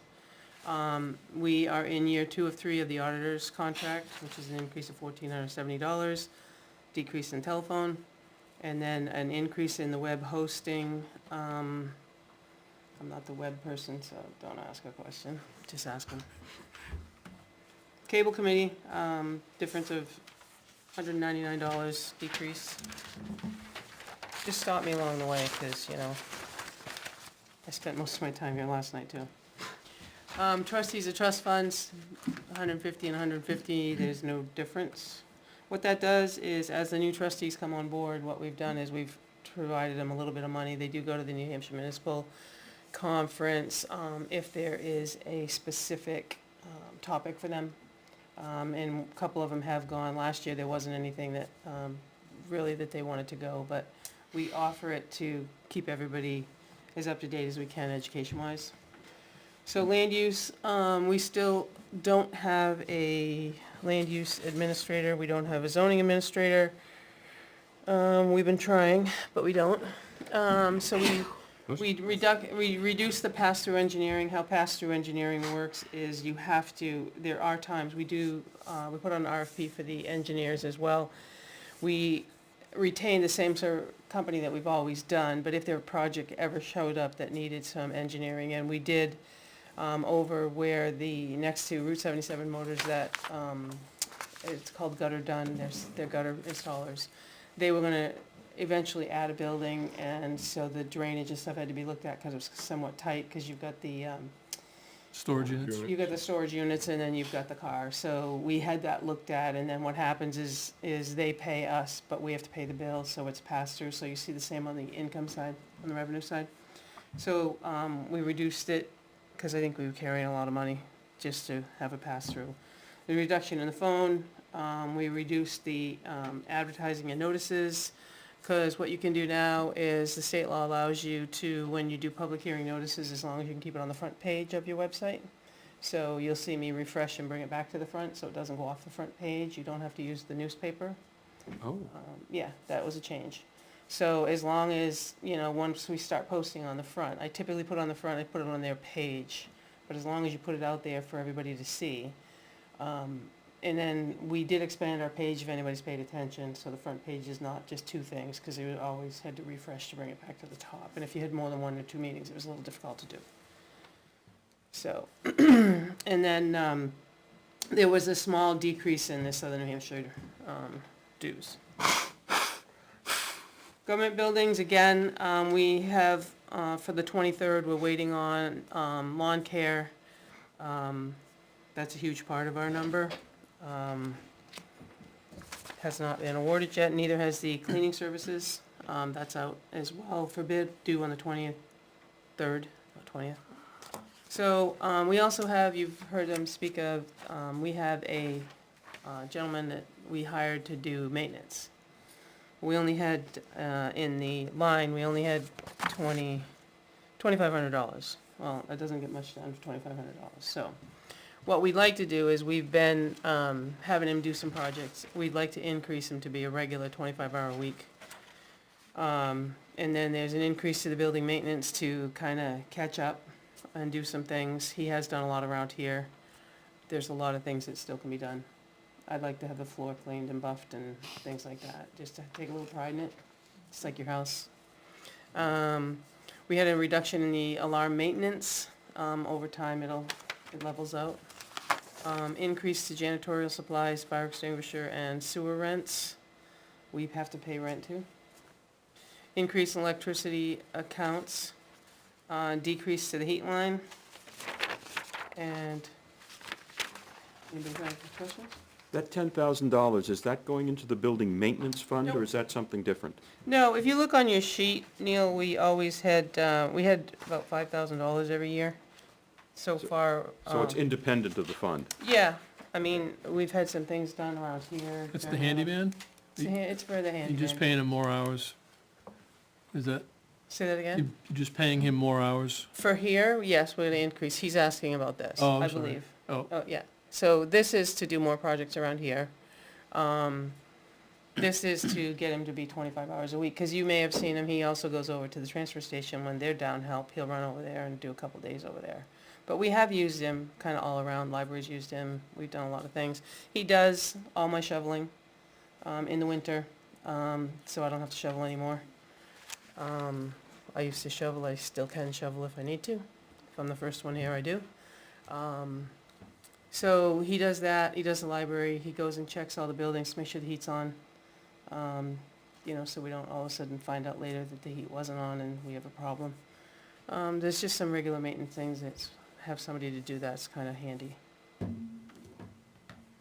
Cemeteries, again, we're waiting on the contract that hasn't been awarded. We're hoping we'll get someone to do it. There is an increase to the cornerstones, and what we call the cornerstones are the markers. So when you buy a cemetery lot, you buy the plot, and then you also buy the 4 granite markers. And those granite markers, they pay for, but then we also show it up on the revenue side, because we get the money, and then you don't pay for those corner markers until they're actually installed. So right now, I'm sitting on, 1, 2, 3, 4, probably 4 or 5, lots that have been purchased, but I got an email today that because of the weather, they're not gonna get there, so we're just gonna kinda hang on to them till spring, but I don't actually pay for it till spring, so I'll have to encumber that, just so it matches. Insurance, this is our big one. You can see Wow. where we went. We've got an increase of $145,120. And workers' comp went up 51, unemployment is 2,200. And now, if you follow any of the new tower that's up on, the East Station area, Primex covers up to $3 million, and the tower company, we had to buy an additional $2 million because they needed 5. So we had to shop around, Chief Moore shopped around, and the best thing we could do for tower insurance for $2 million was what we came up with right here. Is there a reason why the general liability property went up? Is that just, So keep in mind, this is not defaultable what was passed. So last year we had an increase, Yeah. so then this year we got another increase, so it looks worse today. okay, So what happens is if you take property too, you have to insure that, like when we take it for tax deed, lawsuits get covered that way, I'm trying to think. So when the town takes a property for lack of tax payments, that has to be added to the policy. It's That's one of the it's things. exposure for us, yeah. Is there a lot of that going on? We probably just took 3 new ones probably. We're hoping that in January, the new board wants to talk about having an auction in the spring and, put those out there again, you know. Take 'em off. We've probably got half a dozen of them that we'll put back out and put them back on the tax rolls. and that revenue would come in offset? So what happens with that, it used to, so what happens is we take only what's due us and an administration fee, and the rest goes back to the former owner. Original owner? And if there's more than one former owner, you can send it to the courthouse, and they put it in an interpleader account, and then what happens is they advertise that if anybody has a, claim to make or something like that, you have to, but they solve it, not us. That way they get the equity and you get the, Yeah. everything that Yeah. you were due. You get your fees paid back, but. We you get don't- all of our tax money back Yep. and an administration fee you're able to charge for, and then the rest of the money goes back. Now, if you remember in 2019, we did a huge auction for the first time in many, many years, that we were able to put into the undesignated fund balance. Bedford, gentleman in Bedford sued, and that case now is precedent setting. So now it goes back to the former owner. So, and if you have to do some research to find the former owner or things like that, legal fees, you can all take out of that before you send them back the money. Is that an issue if it's been like abandoned for a long time or something, or? Not that I'm aware of, still, again, whoever was the last owner, you'd have to send them back the money. So it's just locating them?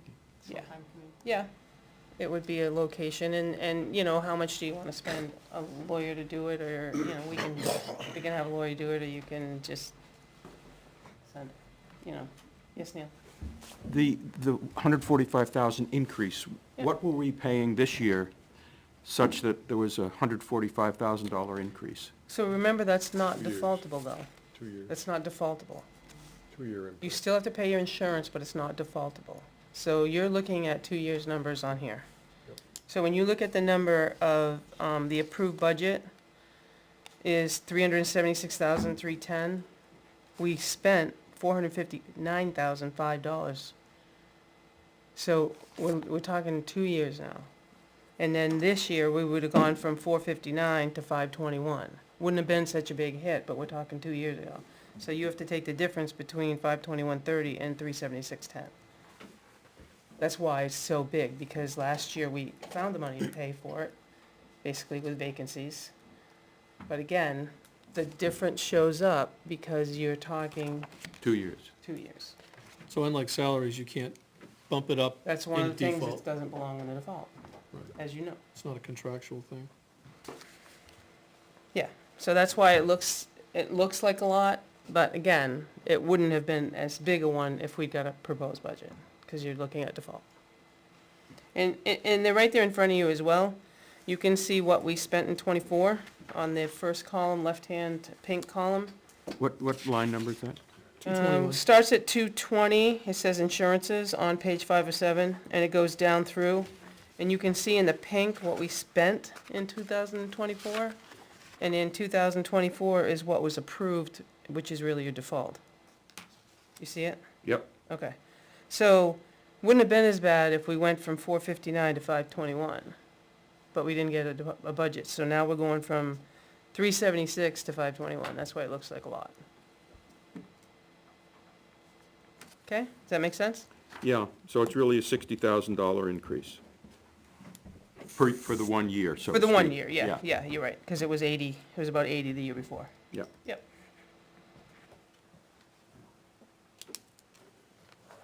And if you, yeah, they're all the same way, you guys can see that, you guys are clever enough to figure that out.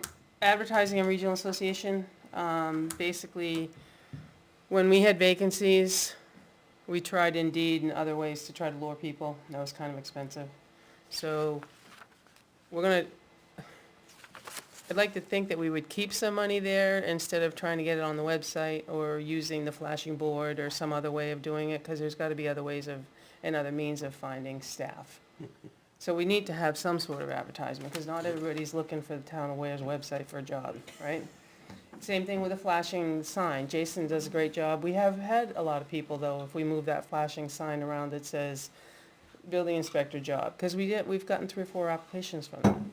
But I think we still need to have some money there, you know, so, and it costs money. I mean, Indeed was spent a lot of money on, not to say we didn't get any of that, Indeed, we've had some pretty good candidates. And then there was an increase in the municipal association dues. And a lot of that, remember, our population increased and they based it on per capita. So when you went from 87 or 8,900 to 9,300, you've got a little bit of an increase at both Southern New Hampshire Planning as well as New Hampshire Municipal Association, because it's on per capita. Now that the census says there's X amount of people in town, that's how they base it, to be fair. Code enforcement, reduction in the phone and a reduction in the fuel, because the truck's not going as often, plus the decrease in the price. We changed the price from what we had to what Tom said earlier. Health, this is a new phone line. The girl that was doing the health is still doing the health, but she's no longer an employee here. So, a new telephone line. Meeting reduction, and then there's a few small reductions. So it's a difference of 482. She's a stipend employee. Welfare, I would just say that we get out of it pretty cheap. If you look at our welfare budget, I spend a lot of time with a lot of other administrators across the state of New Hampshire, and I know of one community that spent $300,000 on rent, mortgage payments, and everything else, and you have an obligation to take care of your people. They used to call it town poor. So Mary Ann is our welfare lady, does an extremely, extremely good job. And, you know, I attribute, you know, the screening process and not just paying somebody's mortgage. Yeah. So, but it is real, could happen, I don't know. So the difference is, to increase to 5. The proposal was to increase to 5. Like, again, I need to we haven't finished this part with the budget, with the selectmen yet. So if you look at the welfare, assistance, we, had $15,000 was approved, we're proposing 20. And to date on this sheet, we've only spent $5,460, but reality could set in someday, because people's mortgage payments today on these big houses are probably more than that was spent. You know, and you do have an obligation. There's also criteria and screening and all these other things that you have to produce us to make sure that you do qualify. So Parks and Rec, I know Tom had asked, she's out of town, so Beth put in a slide for me to do. Beth did all these slides, and thank Beth very much for making me look good. So there's a decrease in the transcriber, as I told you, we took and put it in one place. They're looking to propose the increased part-time line. There was discussion a little bit about that last night. We haven't finished that discussion. There was a question from the public about any increase, always went to the warrant article. So like I said, we haven't touched anything here. They do now have the phone lines and internet at Chase Park, because that was one place that we really dropped calls, and we needed it. So there was increase there. Their usage, because of the watering at the fields, so it takes electricity in the fields, so that was 180. Increase for paint, stakes, and wasp spray. We have terrible times with wasps. And then stickers for the cars. Every year we do stickers. We're trying to do them different colors so that, you know, if you keep the same car for 10 years, you don't get in every year for 10 the same.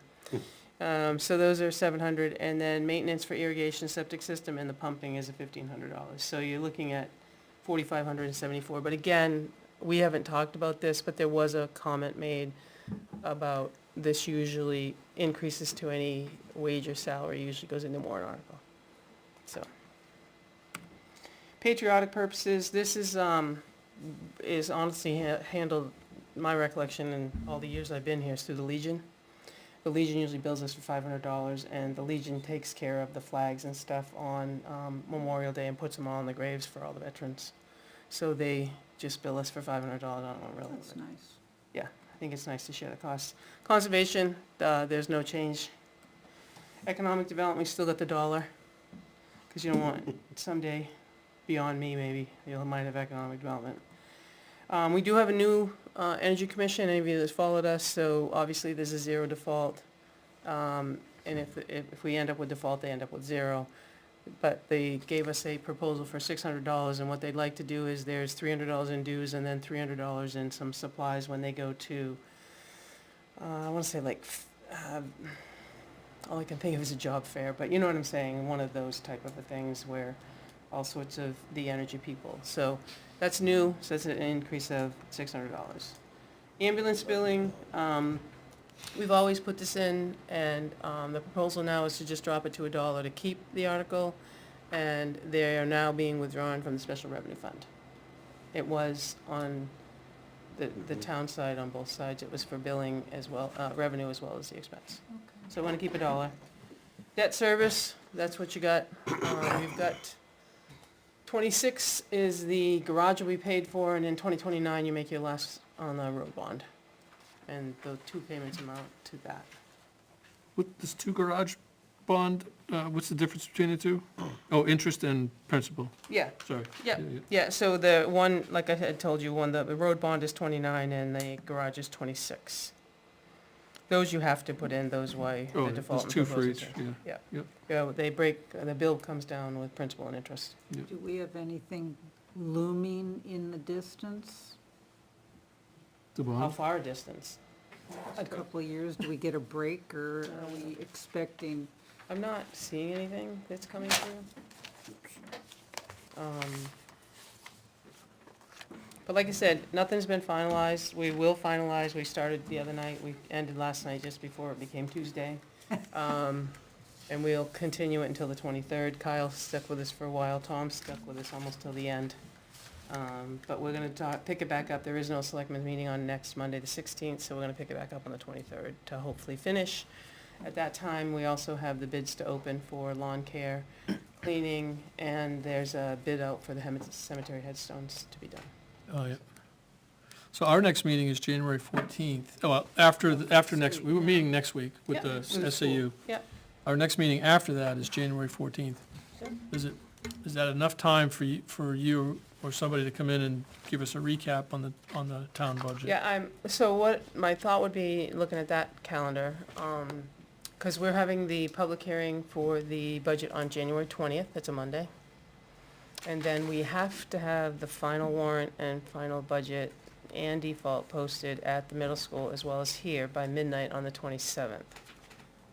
So I run over to the school and take a selfie so you all know that I posted it on time. So I let you know I did last year. So, the 14th. Yeah, so the 14th, we should be, I mean, we talked about not meeting the 6th, but that's a discussion for another day, because we're gonna meet the 23rd and 30th. of December, and then there was discussion about maybe not the 6th, but if we maybe meet the 6th, not the 13th, but we should finalize so that I have to advertise for the public hearing, and once you advertise, I have to have the information available. So we're hoping that we'll finalize by the end of the year, at least for the public hearing, at which time things can change from people's input. You know, we still have that next week to finalize things from input that we get from people. So I would say we could do the 14th with you, because I gave them kind of a rough, very, very rough idea of warrant articles. Mhm. Because you could, Bill, I think you asked about the water purification system for the complex.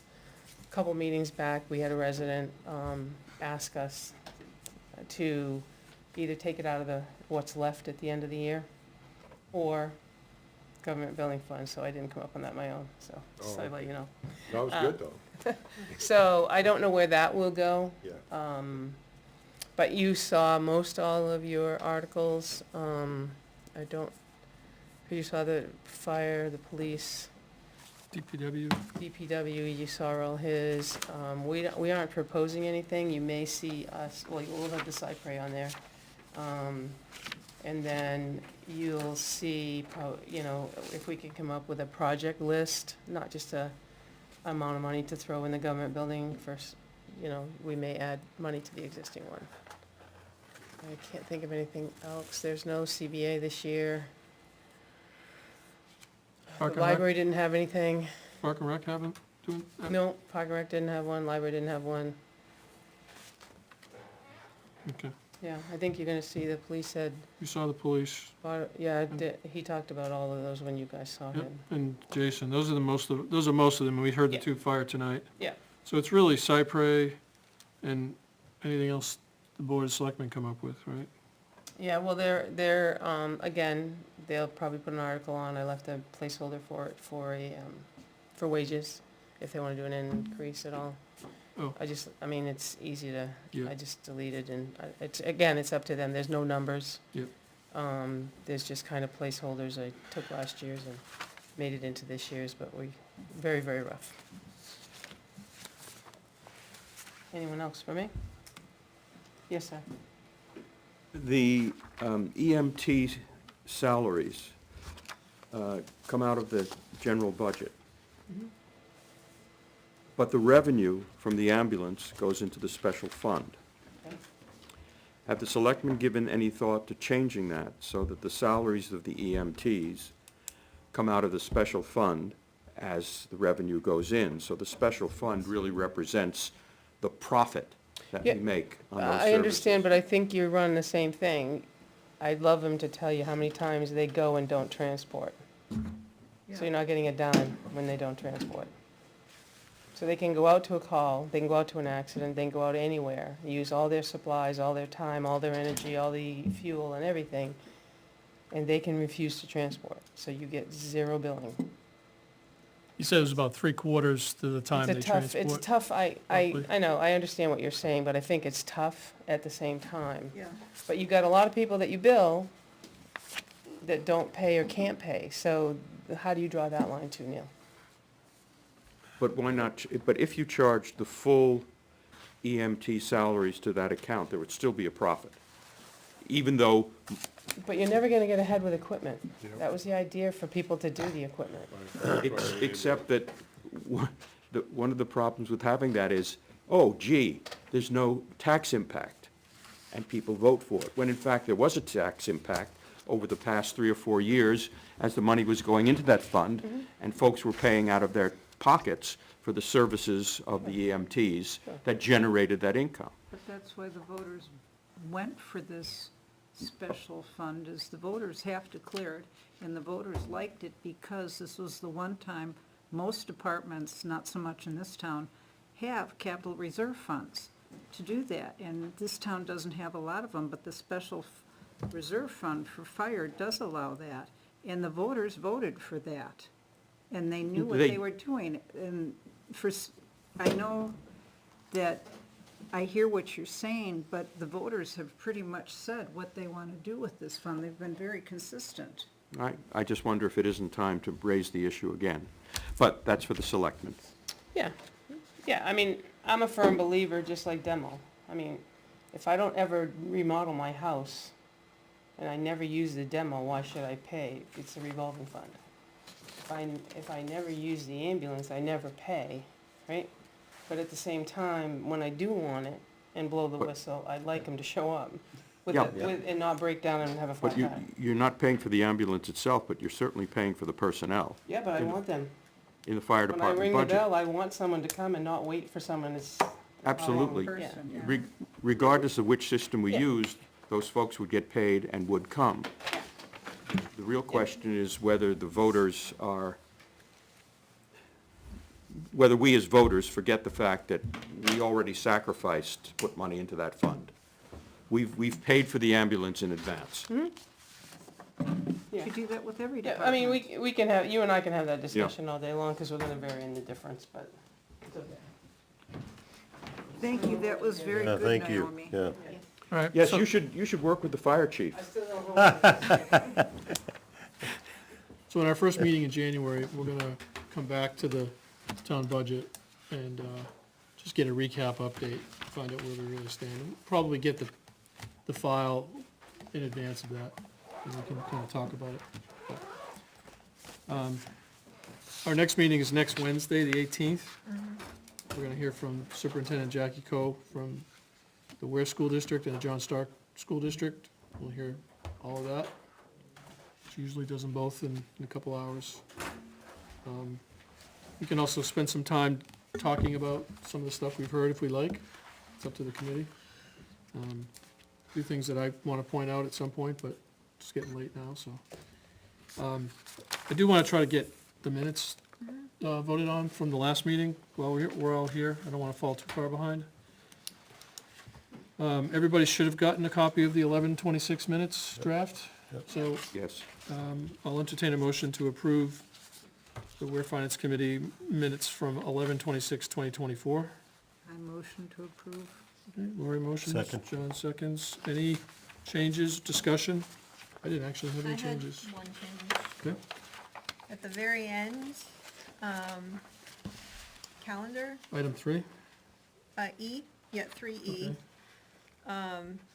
Tuesday, 10 December, 6:30, and then Wednesday, 10 18. December, so that should be 18. 18. That was the only thing I I found. missed that one. Good. Good Nice catch, catch. yeah. Yeah, Good call. You got I that? actually did that just to see if anybody was. Canary. That's the first and the last time this year you're going to be able to use that again. Do I need to make a new motion then? No, we're just discussing on the motion, I think. Yeah. yeah? Okay. Yeah, we haven't voted yet. I so. noticed all the names were spelled correctly, which was nice. Neil, you missed a meeting, so he misspelled your name, Yeah. because you weren't here. No, I spelled it Kirk. I said, I was thinking you were in Star Trek. You get beamed up. Captain Kirk has been written on my car, in the dust on my car by college students over the decades, so it's nothing new. Any other Who is not here tonight? adjustment? Elizabeth? We're missing Elizabeth. Yep, and we have a blank, a vacant seat that the moderator is working to appoint Yeah, that's, for the next meeting. Yeah. Carrie missing somebody resigned. else. Elizabeth, Mike Kosky. He emailed me right at the beginning of the meeting, said he Okay, couldn't got make it. Yep, that's right. He's on John Stark. So we have 11 members? We have One 10 vacancy. One pending. Right now. And Elizabeth still needs to be sworn in, the new member will have to be sworn in, and the moderator knows about that, and he is coordinating with them. I am not getting in the middle of that.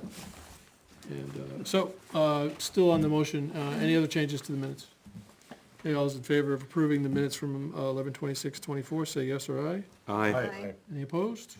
Any abstained? If you weren't here, you probably should abstain. Is everybody here? Right, okay, 800. It should be 701, because Neil Neil wasn't wasn't here. here. Yes, but That's right. the fact that you were not here does not prevent you from voting on this, No. on minutes. Okay. And I'm choosing to vote because I have great respect for Bill Anderson. Okay. Just, It's getting deep in here. Available just online. stop this. Video is available. Yeah, you're the one that stuck me with this, yeah. But you're the one who graciously accepted. Yeah. And you're doing a fantastic job. If you need another minute taker, just add him to your list. No, yeah, give me more, give me more. Yeah, but you get paid for that one. I don't, So just a reminder, next Wednesday, the 18th, and then in January, our dates are the 14th, 22nd, and So Wednesday, 28th. the 18th, not 14, Tuesday. 22nd, 14, 22, 28. It's a Tuesday, Wednesday, Tuesday, 28. Tom, I do have a question. 22. and 28. 28, December 14th, right? that's gonna be awfully close to 18. the Lunar session, that's like, so if you guys are planning on finish, I don't know how we're gonna, how Bill's gonna get the, Yeah, because he's got to get the blurbs One of the in. blurbs done, do you have a date? delivery session's February 1st. Oh, Oh, well- it's what? February 3rd? 1st, Saturday. Oh, Yeah. that's, so it's 3 days later. Yeah, that's what I was just thinking when you said the 28th, I didn't even. No. Bill, can you do it? Well, you know, so what you're saying is. that's an optional meeting. I need to do up the, I need to do them up ahead of time and then sell everybody else on them. Then I can get 'em in Tom, printed. isn't that too close? That was a joke. Yes, yes. So every year, we schedule 3 meetings in January, and we usually cancel the third one. Yeah. So, Okay. You're gonna want one in February, right, Tom? yes, gonna want one in Right February. after, is the school after us again? It's Saturday here, and then Wednesday, Friday. So it'd be after that. Af- It has to be at the printer for the, whatever, the 20th of February? 17th, it has to be at the printer, so you're gonna have to meet the week of the 10th. To finish If you can everything. even So read that's February. February 10th. February 10th. You said Those are all you said the January. 14th? So That January isn't till that's 14th, December. 20th, No, it's February. December 8th. No, you're talking February, and Yeah, then, so I'm thinking you guys can have the room the 11th, that's a Tuesday, but, January because 14th. conservation's 12th. February the 11th, I can put you on February's calendar as a holder. and that's for finalizing the blurbs. Yeah, We have to 'cause get- then Bill usually sends it Then I over, and then I checked. get the mail it, everything has to be at the printer by Tuesday. 17th. So that they can turn it around and get it back to us in time for the town report. So you want it 2 days before you go to the printer? I don't have to cancel. I mean, Bill, I can do it electronically, it's pretty, So technically, we're due the 6th, I'm doing the town report at the same time, so. yeah, 15th, 16th would be our due date for February. Yeah, I need it by Valentine's Day, so. So the Oh, okay. 11th, the Tuesday, the I can 11th? give you the 11th, I know there's nobody in here. Yeah, Yeah. Yeah, Yeah. we'll fine tune if needed. So we'll throw that January 28th out. It's too close to do anything. Really isn't gonna buy us anything. So Well, it's the 14th and the 22nd in January? Yeah, I mean, we can leave it on the calendar Put it on the calendar. if we wanna do Yeah. blurb work. Because then we have it if we need it. and We have can it if we need cancel it. when we get closer. Yeah, if the Yeah. blurbs are looking tight by then, we can say, all right, 2, 11, 6:30. and finish it on the That's 11th, better than having to try to squeeze one in after. Right, we gave up. after the fact. So, yeah, we'll keep them, 14, 22, 28. 28's optional right now, we'll decide on as we go. And Tuesday, February 11th is a definite. When's the deliberative session? Saturday, February 1st for us. Town one, I'm sorry, I don't do the other one. For the town? Saturday, February 1st, the John's, where would be to the 5th Second, third, and the fourth, 7th, fifth. What was the town? All right, so one's Wednesday, One Friday? February. the 1st. Wednesday and Friday, it's always the following, February 1st is, 5th and 7th, yeah. It's always New that. School district would be the 5th on a Wednesday, I think Yep. that's a Wednesday. And And John Stark, JSU is always Friday. a Friday. no one ever goes to that one. What's the town meeting on February February 1st? one. Did you go last year? Town deliberative session is on the 1st? You have to go, that's right, you're there. And, 10 o'clock in the You're and not the in the school, where It's on school? Wednesday. At least people from town, February our 5th. town show up. February Where- 5th? But where it's a Wednesday, Henniker, it's only the supervisors. and and February the board 7th for members. John Right. Stark, a Friday. So the 1st, the 5th, and the 7th. For the school. And then The Neil put John on the Stark. 11th too, you Yeah, get a separate. meeting, School board, February John 11th, you Stark is Friday the this 7th, meeting. where schools is.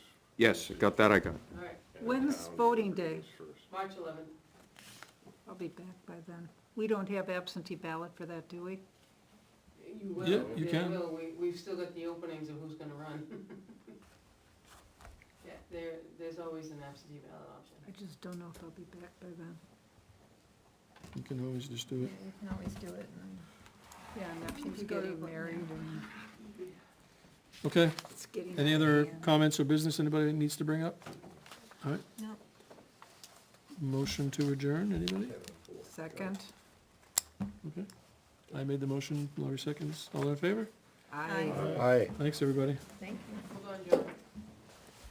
I gotta flip the switch in a second. Hang on.